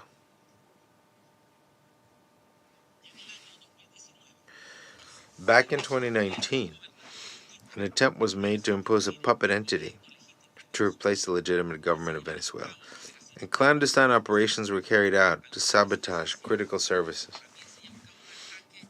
An attack from abroad disguised as humanitarian aid. Several assassination attempts against the nation's legitimate constitutional president. A failed invasion by terrorists and mercenaries. Several coup attempts, as well as actions to cripple oil production, to which were added more than 1,000 unilateral coercive measures. The Venezuelan nation resisted this criminal destabilization operation under the firm leadership of President Nicolás Maduro Moros, who has been the target of the most intense international propaganda campaigns against the head of state and government in the history of our continent. Today, in 2025, faced with the failure of all previous attempts, the president, some politicians of the United States need justification for the direct use of armed force. The narratives rehearsed by the propaganda machine have been changing, incoherent, and above all, false. Let's look at the evidence. The hate campaign began in the United States with an attack on all Venezuelans. They were designated as foreign enemies, invaders and terrorists, members of the so-called Tren de Aragua, whose presence was declared incompatible with the national security of that country. Then, all our compatriots were stigmatized as drug traffickers, and even more, it has been claimed that the vast majority of them are dangerous criminals who have escaped from prisons or psychiatric hospitals. This is a xenophobic and racist campaign, the likes of which have not been seen since World War II against another nationality of migrants. We're in the presence of a classic example of war propaganda. There's no connection whatsoever with reality. There's no evidence, nor any need to present it. Just a repetition of incoherencies in the hope of confusing and creating a fog that allows aggression. One of the greatest creators of the propaganda used by the U.S. government during the invasion of Iraq put it very clearly, and I quote, "We are now an empire, and when we act, we create our own reality.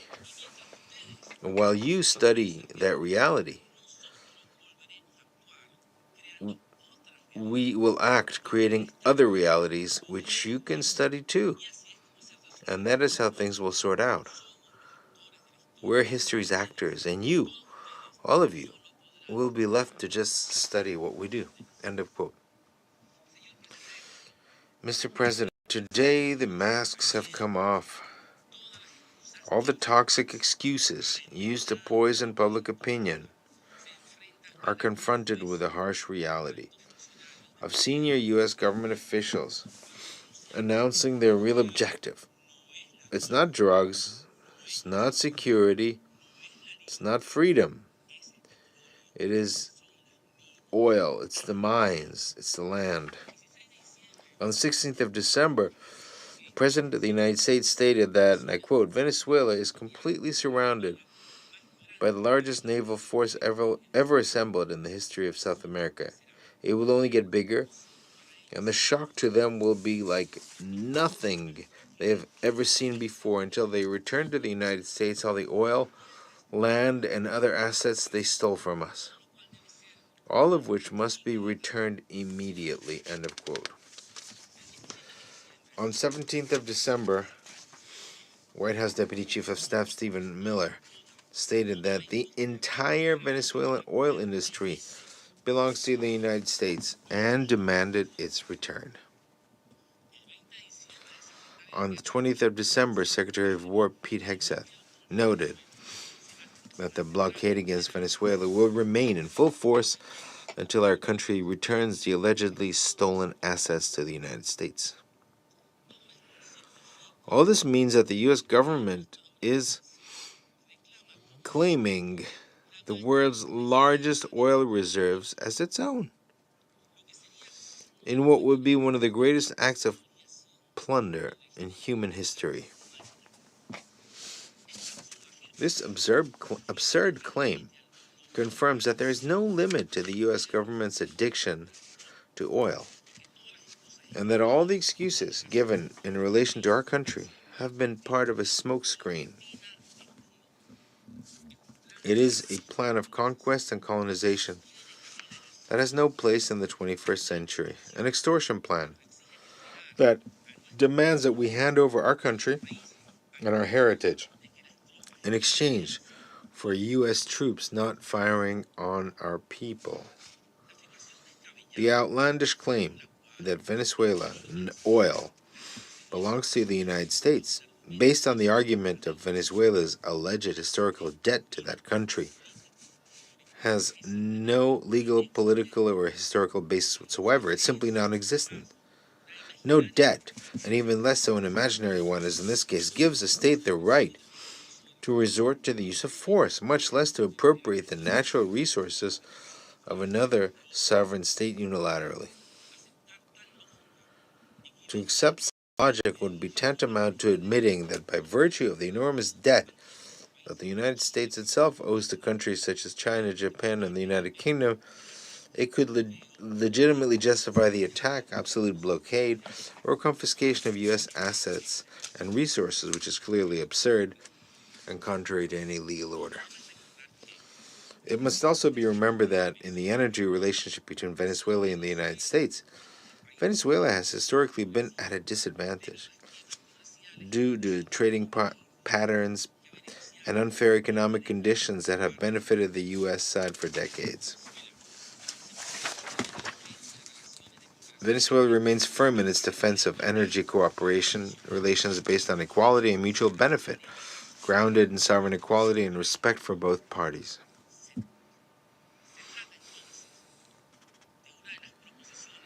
It is therefore one of the most dishonorable and vile proposals we have ever received in our entire history, and we repudiate it from the depth of our patriotic honor.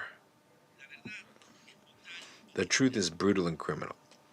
The U.S. government is threatening an armed attack against Venezuela to satisfy the big oil corporations, particularly ConocoPhillips and ExxonMobil, which are pioneers in the theft of Venezuelan oil.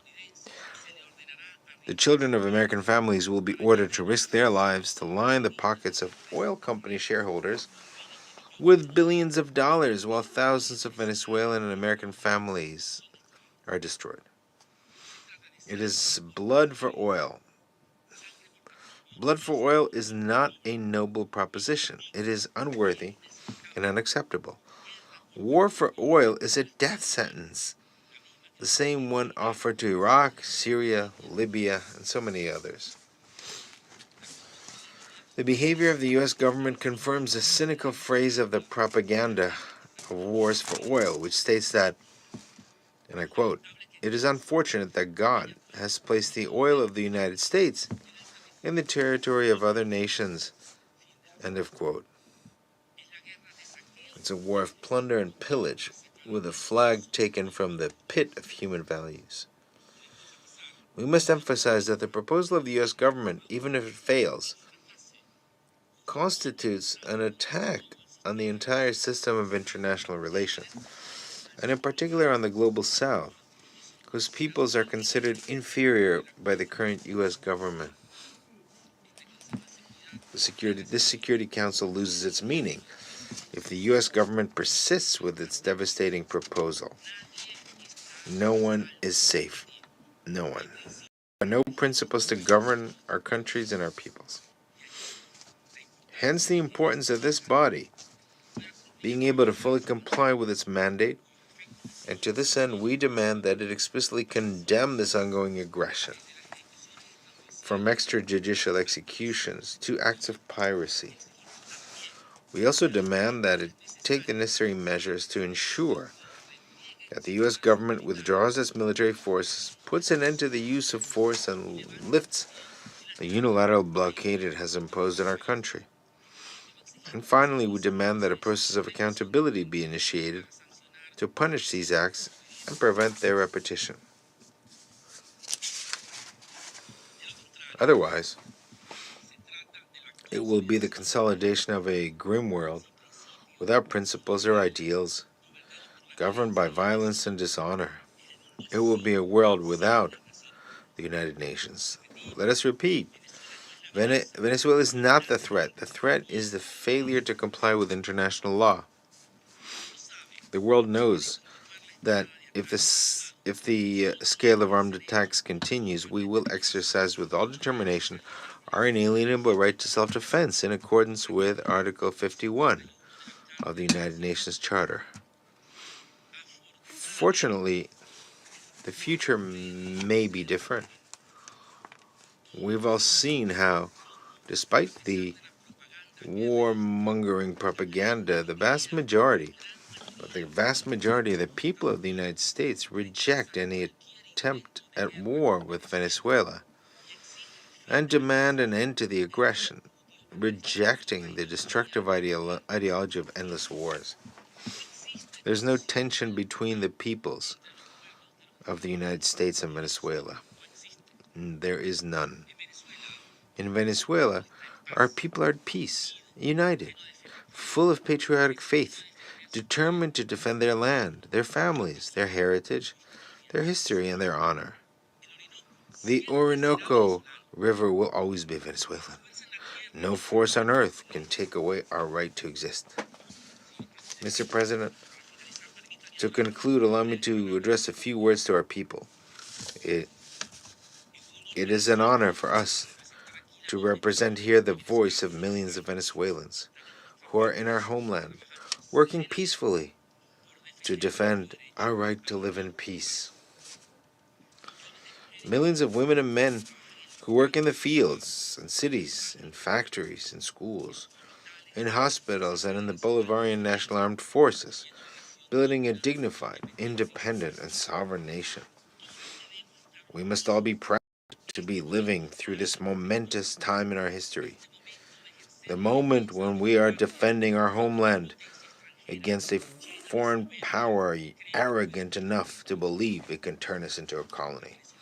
The Venezuelan men and women are grateful to life for allowing us to fight for our second independence and show the world what we're made of optimism, pride, and love for our homeland. The time has come to unite in defense of what is ours. Today, as we joyfully prepare to celebrate Christmas with our families, let us also remember all the efforts of our ancestors who handed down this nation to us to care for our daughters and sons. Today, we're responsible for defending our past, our present, and future. Let us defeat the despotism that raises its voice. Glory to the brave people who shook off the yoke. Sisters and brothers, together we will prevail. Merry Christmas to all. I thank you, Mr. President. I thank the representative of Venezuela. Alrighty, you've been listening in there to a representative from Venezuela speaking as the UN is meeting, of course, in New York City, where their headquarters are. Of course, the tension in that region, in Venezuela, in the Caribbean Sea, really nothing to play with right now. Really nothing that hasn't been out of the focal point, at least for the United States. We are following a lot of headlines right now. I want to provide just a quick update on where things stand right now to this shot showing you the devastating damage right now at this nursing home in Bristol, Pennsylvania. We've been watching this play out throughout the last little bit. A number of officials, a number of people are on the scene, including we're learning people from Philadelphia. Of course, the Bristol township is just 20 miles away from Philadelphia. As you see there, that devastating explosion. This incident so far being deemed as a level 2 mass casualty incident. We are going to continue to monitor this. I mean, you can just see the damage as we continue to look at this camera. on this building. Of course, most people living in nursing homes, elderly, unclear exactly what's going on here, and where things look like. Of course, I mean, we expect a press conference to come at soon from there. When we will take you there. We are expecting a press conference within the next really few moments. I would say 30 minutes to an hour. A staging area set to be set up here in just a few moments, as you can look in the distance past those trees and see just the barrage of lights there. So we are going to await for an update there when we get one in Wilmington, Delaware, to bring you up to date on that incident that we are following right now in Delaware. A trooper was shot and fatally killed in that shooting that occurred at a DMV. Of course, DMV standing for, well, I had it in my head 10 seconds ago and I just lost it. 1 second here.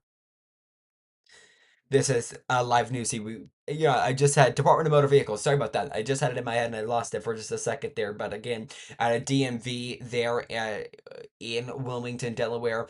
Actually, it's going to be just a few miles away from Wilmington, Delaware, though this shot is in Wilmington, though it's just minutes away from Wilmington downtown. So both of these incidents, of course, this one right now in Bristol, Pennsylvania, and this one and it looks like they've actually just switched up the shots, because this is also in Bristol, Pennsylvania. So it looks like we might be having some issues with that. My apologies about that. But again, this is also in Bristol, Pennsylvania right now, as you take a look live there at that incident. We are monitoring a number of breaking news situations. When we get more information, we'll bring it to you. If a press conference, I should say, arises on this event in Delaware that we've been following throughout the last hour or so now, we will bring that to you live. We'll be on the air till about 5 p.m. tonight, and if we have to stay on the air a little later to cover these situations, we of course will do whatever we need to make sure you guys are fully aware and ready for whatever information we do get. A live look there back in Bristol, Pennsylvania. Here's what we're going to do here on Brookland News. We are going to take what we kind of a little bit of a commercial break here, and when we come back, we will update you on what we know on these situations developing, of course, within the last few moments. When we get more information, we will take you to it. A quick break. Brookland News Live returns in just a moment.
Welcome back into Brookland News Live, into our continued coverage into two big breaking news situations happening right now. A gas explosion has rocked a Pennsylvania nursing home in Bristol Township, Pennsylvania.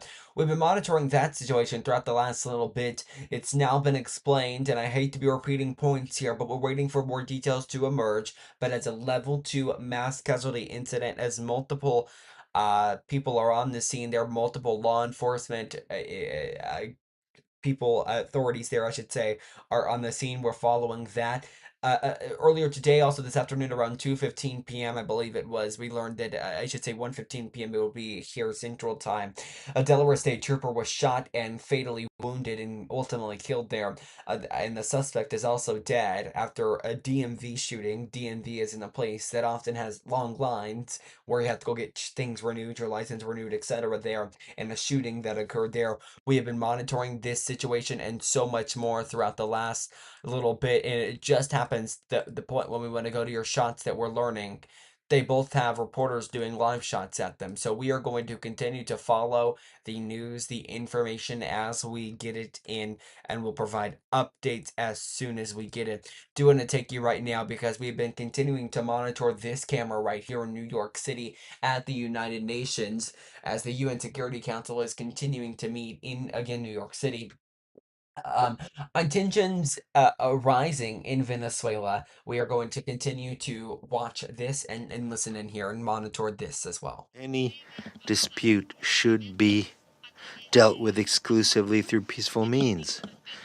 In strict adherence to international law, the sovereignty of states, and the prohibition of the use or the threat of the use of force. Mr. President, in the face of this complex scenario, Chile considers the role of multilateral mechanisms of dialogue and prevention to be very valuable. In this spirit, we particularly view the role of the United Nations, and in particular the role that could be played by the Secretary General and this Council, with the consent of the parties, to contribute to the reducing tensions and seeking understandings that favor a political and sustainable solution, a peaceful and sustainable solution.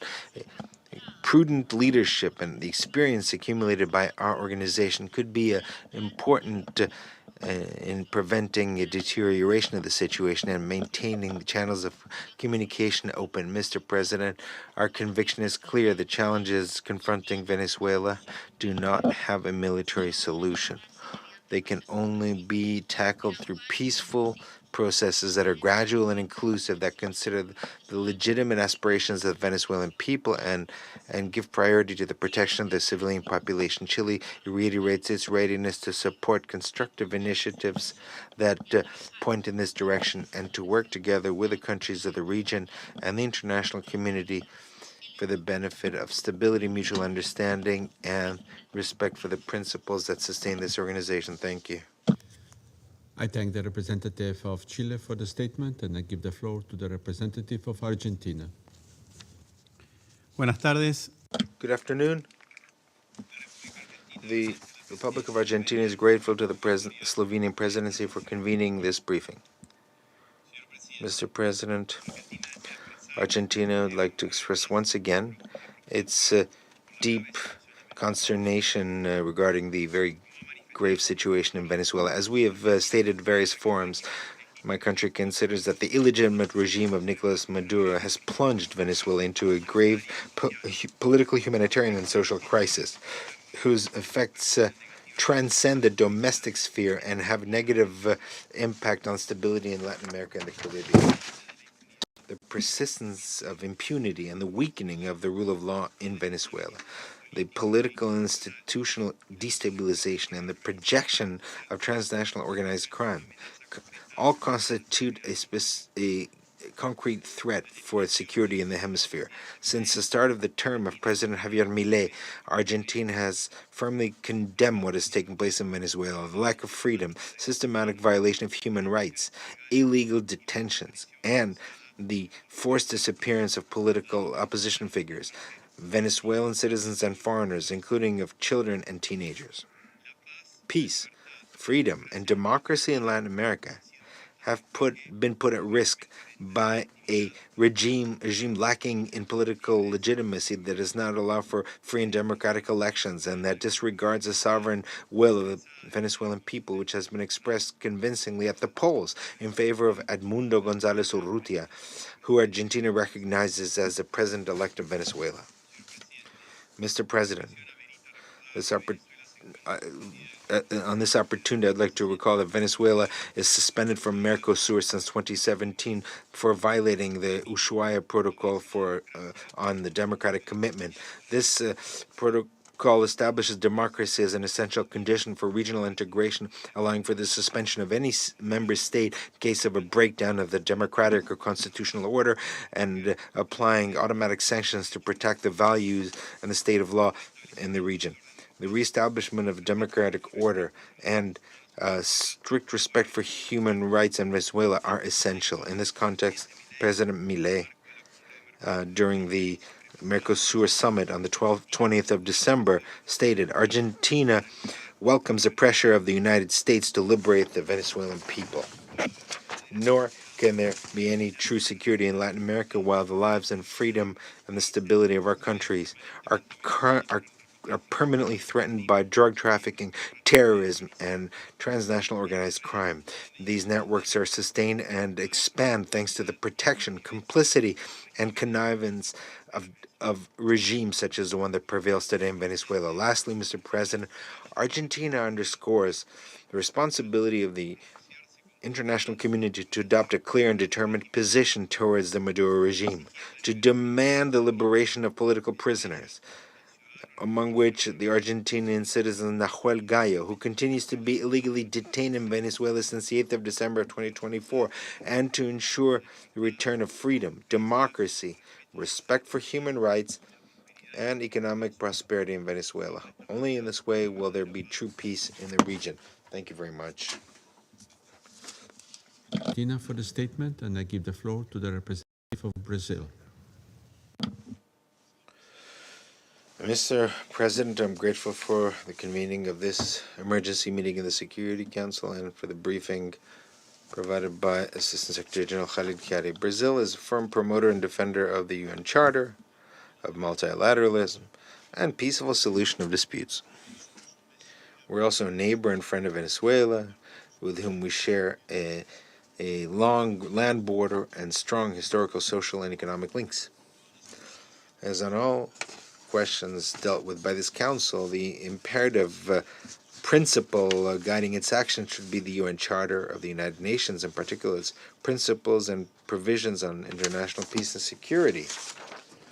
Among these principles, the Charter establishes a legally binding obligation of not using or threatening to use force against the territorial integrity or the political independence of any state without prejudice to Article 51 pertaining to the right to legitimate defense. These principles and provisions are binding for all member states. They do not allow exceptions based on ideological, geopolitical, political, economic, or any other kind of interests or projects.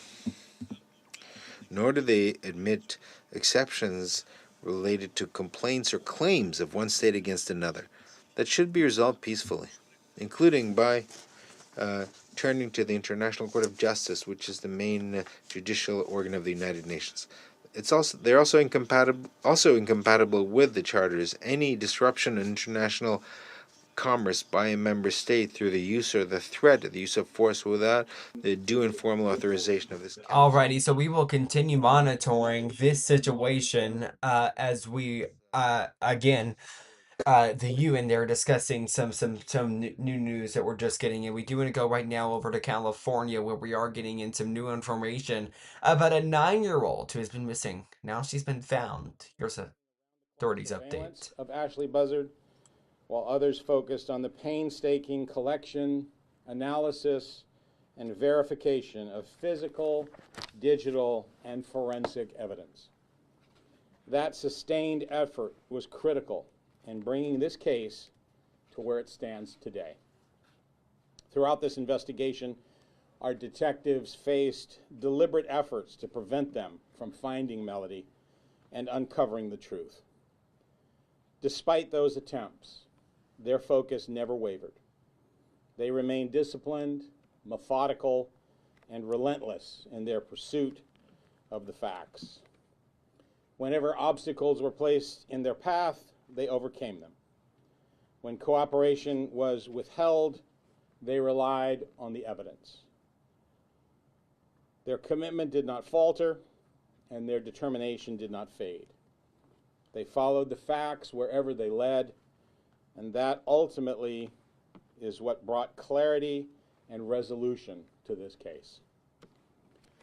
Now I'm going to go over a timeline of the major developments in this case. Before I do that, though, and before I walk through it, I want to thank, in particular, and we'll go into some further detail of our allied agencies that helped us, but two in particular that I want to recognize at the start of this, and that is the Federal Bureau of Investigation, which has been with us throughout the investigation and has helped us not only in our regional area, but also out of state. And I particularly want to thank Sheriff Micah Gully and the members of the Wayne County Sheriff's Office in Wayne County, Utah, and every other agency that assisted us with their partnership, their professionalism, and for their commitment to this case. This level of coordination among jurisdictions was essential, it was superb, and we are grateful for the support provided at every stage. While this remains an active criminal case and certain details are still being investigated and cannot be disclosed at this time, I can share with you now a timeline outlining the major investigative milestones.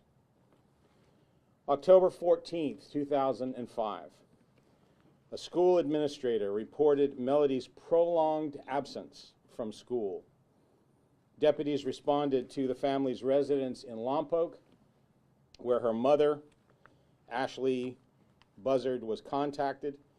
Melody was not at the residence, and Ashley provided no verifiable explanation for Melody's whereabouts.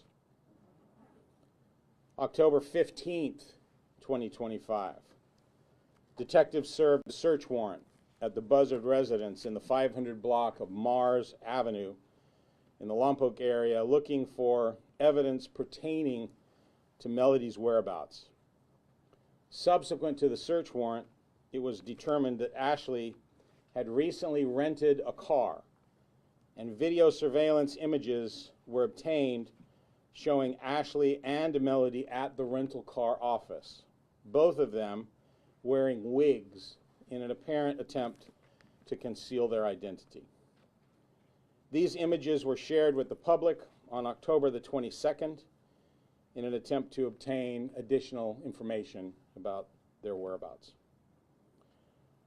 On October 24th, 2025, detectives shared an updated timeline and travel route with the public of Melody's last known movements along a multi-state round-trip travel route that included California, Nevada, Arizona, Utah, Wyoming, and Nebraska, with a return route including Kansas, Colorado, Utah, Arizona, Nevada, and then back to California.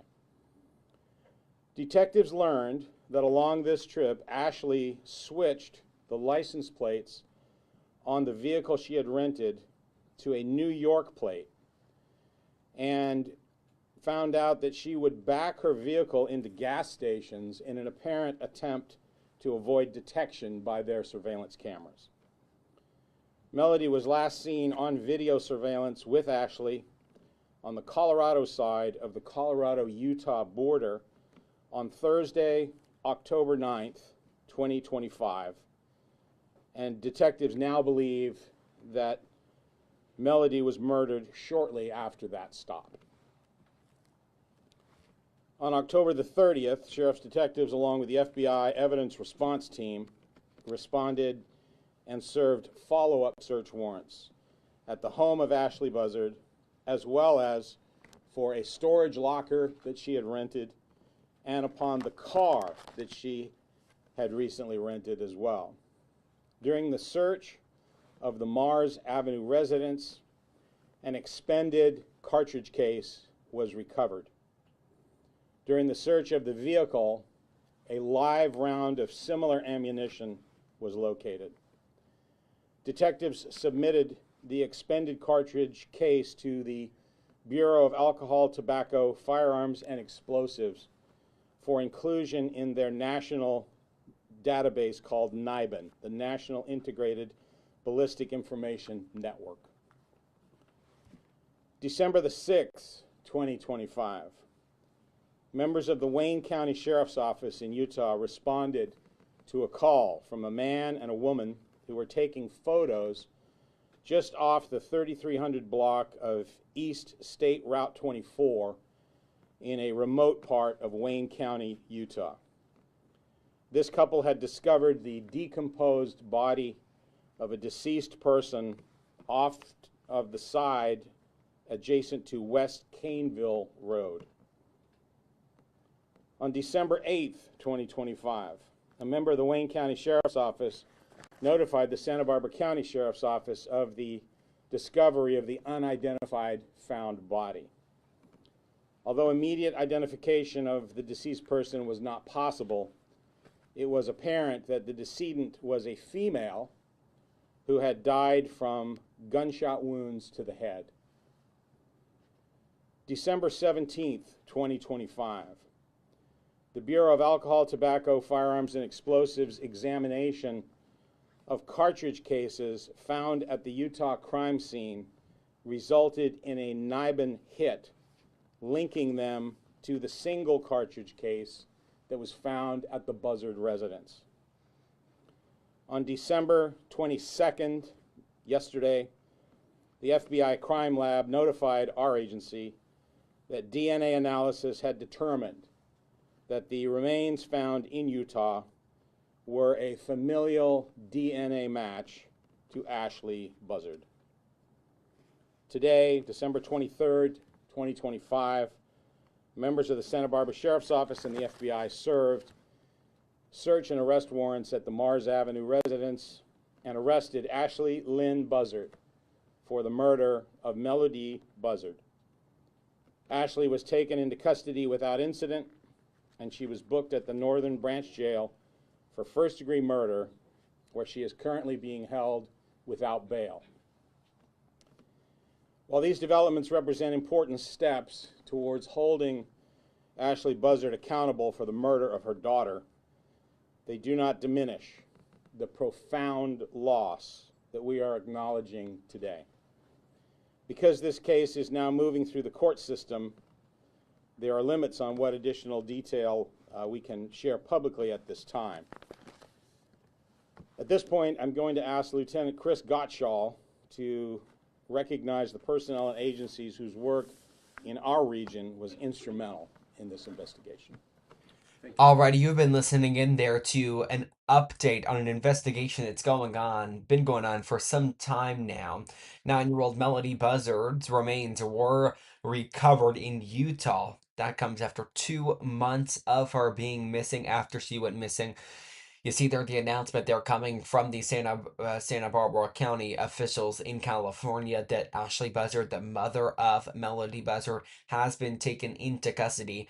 Her body was found in Utah. We are going to continue to monitor this when we gain more details. Alrighty, we are continuing to monitor something going on right now over in Wilmington, Delaware. We are waiting for a update, a press conference, I should say, on this Delaware DMV shooting. When we get that in, we will take you there live. That's coming up right here on Brookland News Live in just a moment.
Welcome back into Brookland News Live. There, look on your screen right now at the amount of feeds we are following right now. I'm Jackson Mitchell. You're watching Brookland News Live. It is Tuesday, December 23rd, 2025. It is so good to be with you. We are following so many headlines as you see there on your screen.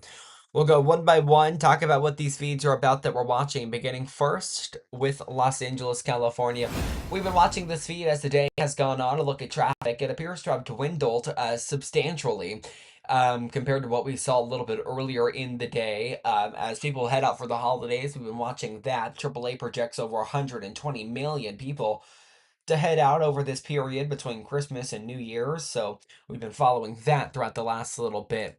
We're also continuing to monitor a few breaking situations, including this one right now in Bristol Township, Pennsylvania, where a nursing home has exploded. A gas explosion reported there, causing what you're seeing right there on your screen, some wreckage there left, being explained as a level 2 mass casualty event at a nursing home there. We'll continue to monitor that. Another breaking situation we are following right now. A press conference to come in the next few moments we expect from the Delaware State Police after a Delaware State Trooper was said to be killed and the suspect also dead in a DMV shooting. I'm talking about the place that you go get your license renewed. The DMV shooting breaking out there. Ultimately ending to a trooper being killed. We're expecting some type of update to come in the next little bit. Another breaking situation we're following right now. A 9-year-old's body has been found. 9-year-old, I should say. Melody Buzzard's body has been found. Remains rather. Found in Utah more than 2 months after she went missing. Her mother, Ashley Buzzard, has been since placed in custody. Officials there in Santa Barbara County in California holding a press conference. Let's continue listening in. And on behalf of the entire Santa Barbara County Sheriff's Office, I want to extend our deepest condolences to those who knew and loved Melody. I want to take a moment to speak directly to the Meza and Buzzard families, who have endured unimaginable pain throughout this ordeal. Their strength, their patience, and their steadfast hope have been evident from the very beginning. No family should ever have to experience this kind of loss, and our hearts are with them today and will be with them in the difficult days ahead. We stand with them and we remain committed to securing justice for Melody. I also want to thank the members of the media, both you here in our region and those out of state, for your continued coverage, including the conveyance of Melody's image and the circumstances of her disappearance all across America. Your involvement played a meaningful role in advancing this investigation. To the members of our community who followed this case closely, thank you for your engagement, for your support, and for your willingness to come forward with information. The loss of a child is among the most profound tragedies any community can endure, and that loss is exacerbated when it is at the hand of someone else, and particularly at the hand of the one who should have loved them the most. Today, we stand together in grief, but also with resolve. Melody deserved a far better life than she had. We will honor her memory by ensuring that every step of this process is handled with care, compassion, and a steadfast commitment to justice. Our investigation does not end here. We will continue working closely with prosecutors and ensure that the judicial process moves forward with integrity. May God bless the innocent soul of Melody Alani Buzzard, who we will never, ever forget. Thank you, and I'll now turn it back over to our PIO, Rock Kelsey. We have allotted some time if anybody has any follow-up questions. Again, reinforcing the fact that we do have an ongoing investigation, and while we're trying to balance transparency with seeking justice for Melody, so we do have an opportunity to take just a few questions. Yes, Crystal. Yeah, Raquel, I'm just curious, do we believe at this moment that Ashley acted alone, or is there any potential leads that other suspects may be involved? So the question is, do we believe that Ashley acted alone in this homicide? I'll turn it over to Lieutenant Gottschall. Please step to the podium. Thank you for your question. Our investigation thus far has revealed that at this time we don't believe that anyone else was involved. Right here, yes. Raquel, the sheriff mentioned the retrieval of cartridges Yes. and live rounds. Is the murder weapon in evidence? So the question is about the location of the murder weapon, if we have that in our evidence or in our possession at this time. I'll turn that over to Sheriff Brown. Thank you. Yeah, the short answer is no. We do not have the murder weapon yet, but we continue to seek it.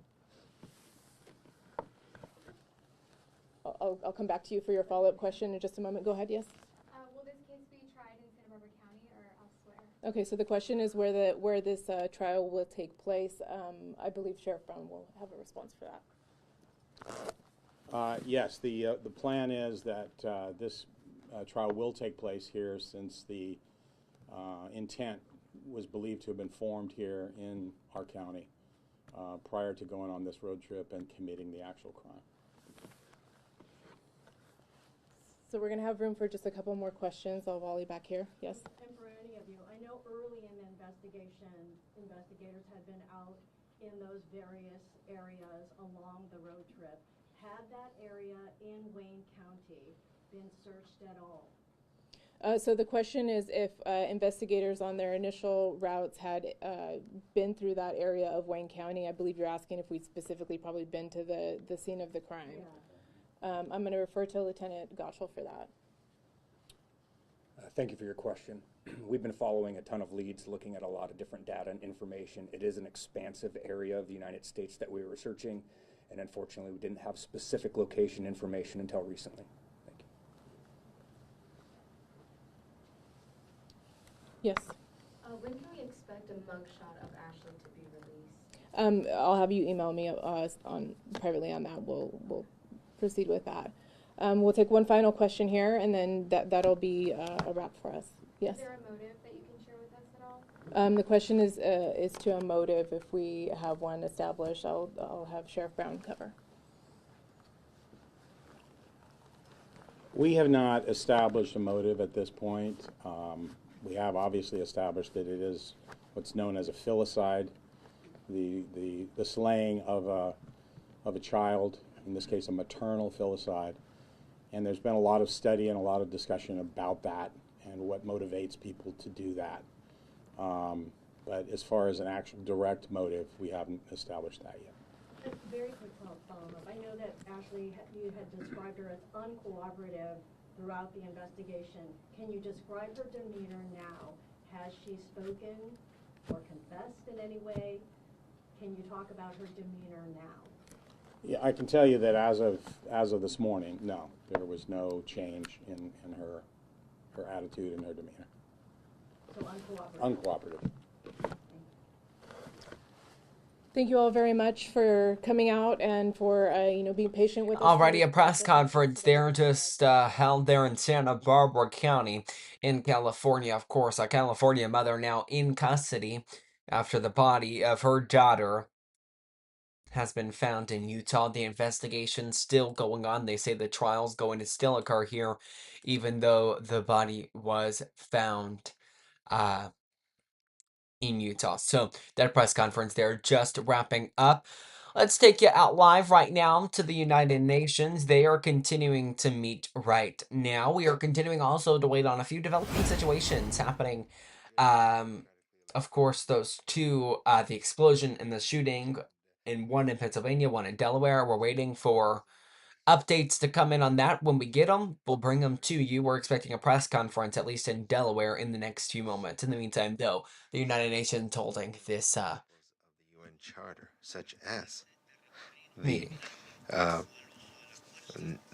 the refraining of the use or the threat of use of force against the independence of any state, the non-intervention, the peaceful resolution of disputes, and sovereign equality of states.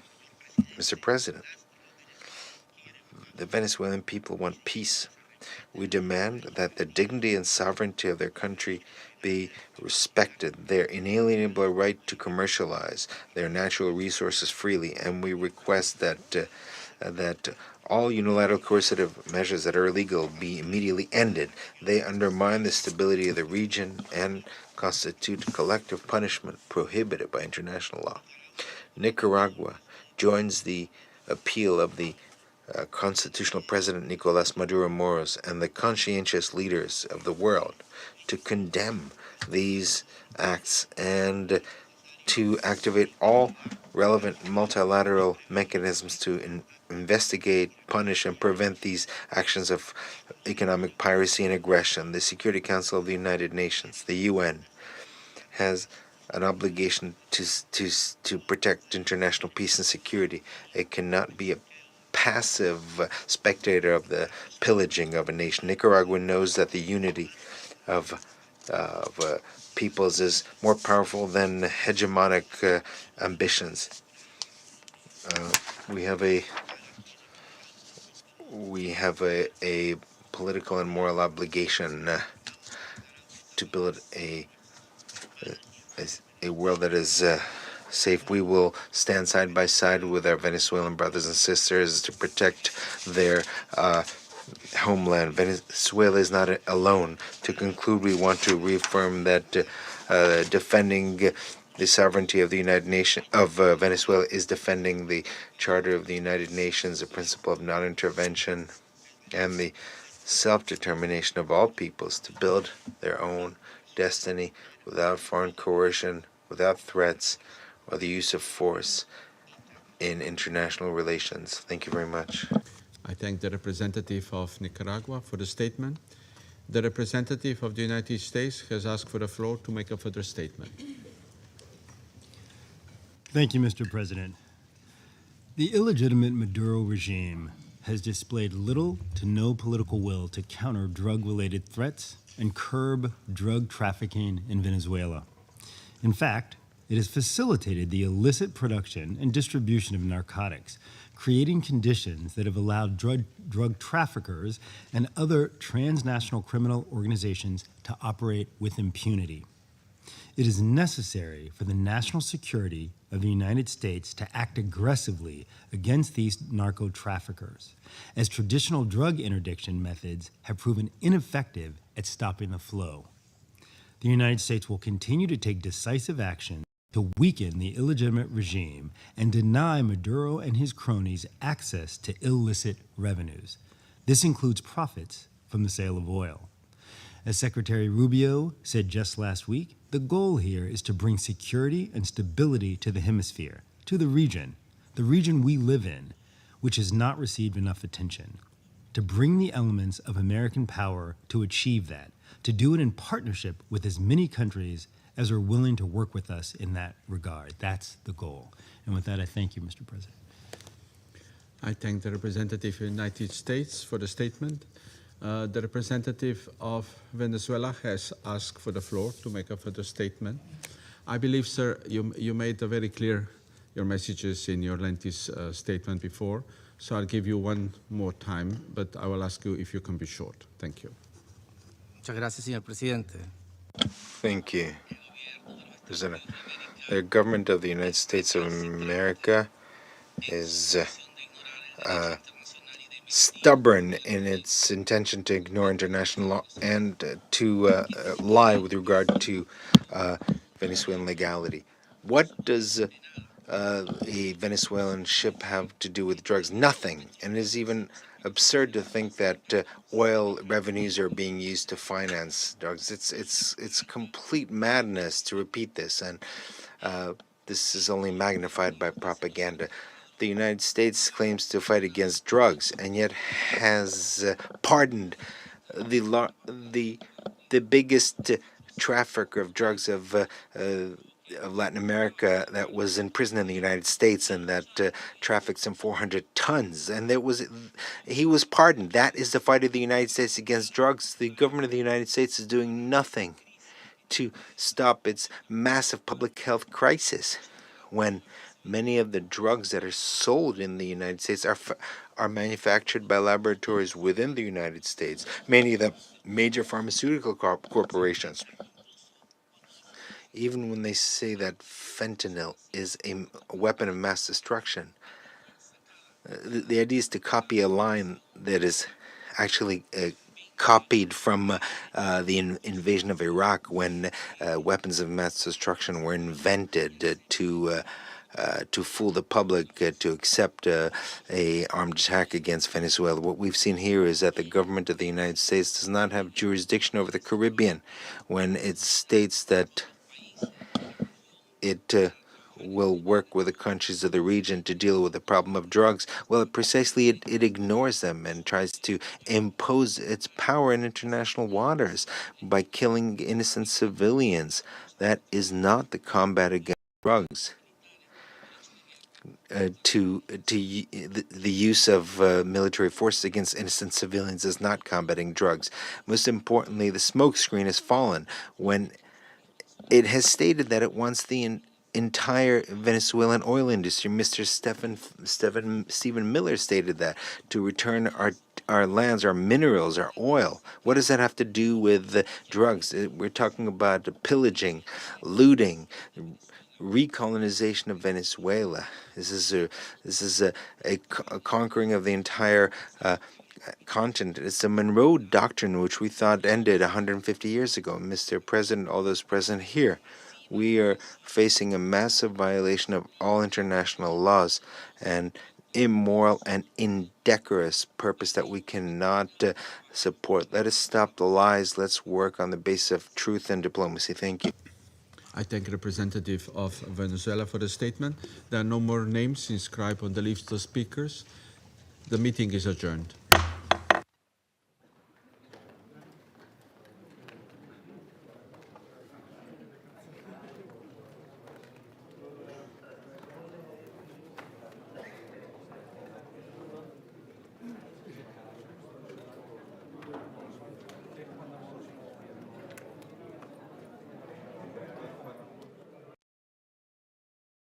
Alrighty there, that meeting at the United Nations coming to an end. We will continue to monitor, of course, what's going on over the United Nations as we have done the last few days or so. I want to take you right now out to the scene we're getting in from Delaware, where we expect a press conference to be held here in the next few moments. As soon as that comes to us, if it does during our tenure of being on the air here, we'll bring that to you live again as soon as that comes to us.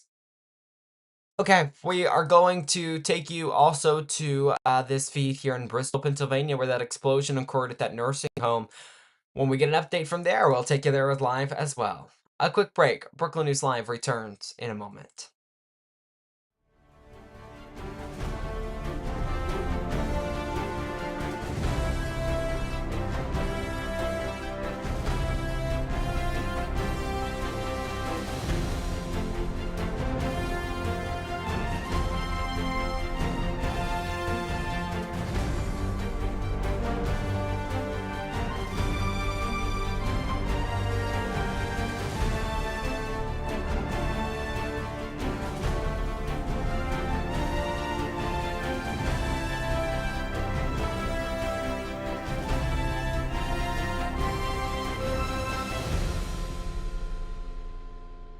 Okay, a quick break. Never want to take a long break. I don't know. I just don't like taking super long breaks. So I feel like it leaves you guys kind of bored and wanting to know what is next. Here's what we're going to do here at Brooklyn News.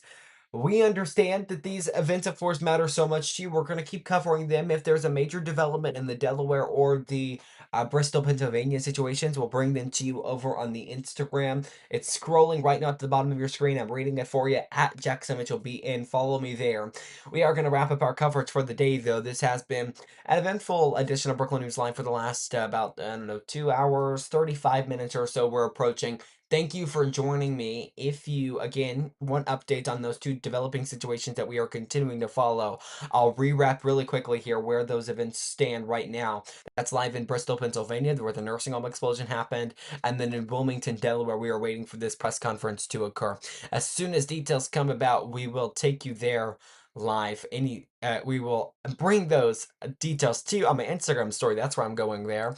In the meantime, though, that does it for our coverage today. Thank you so much for joining us.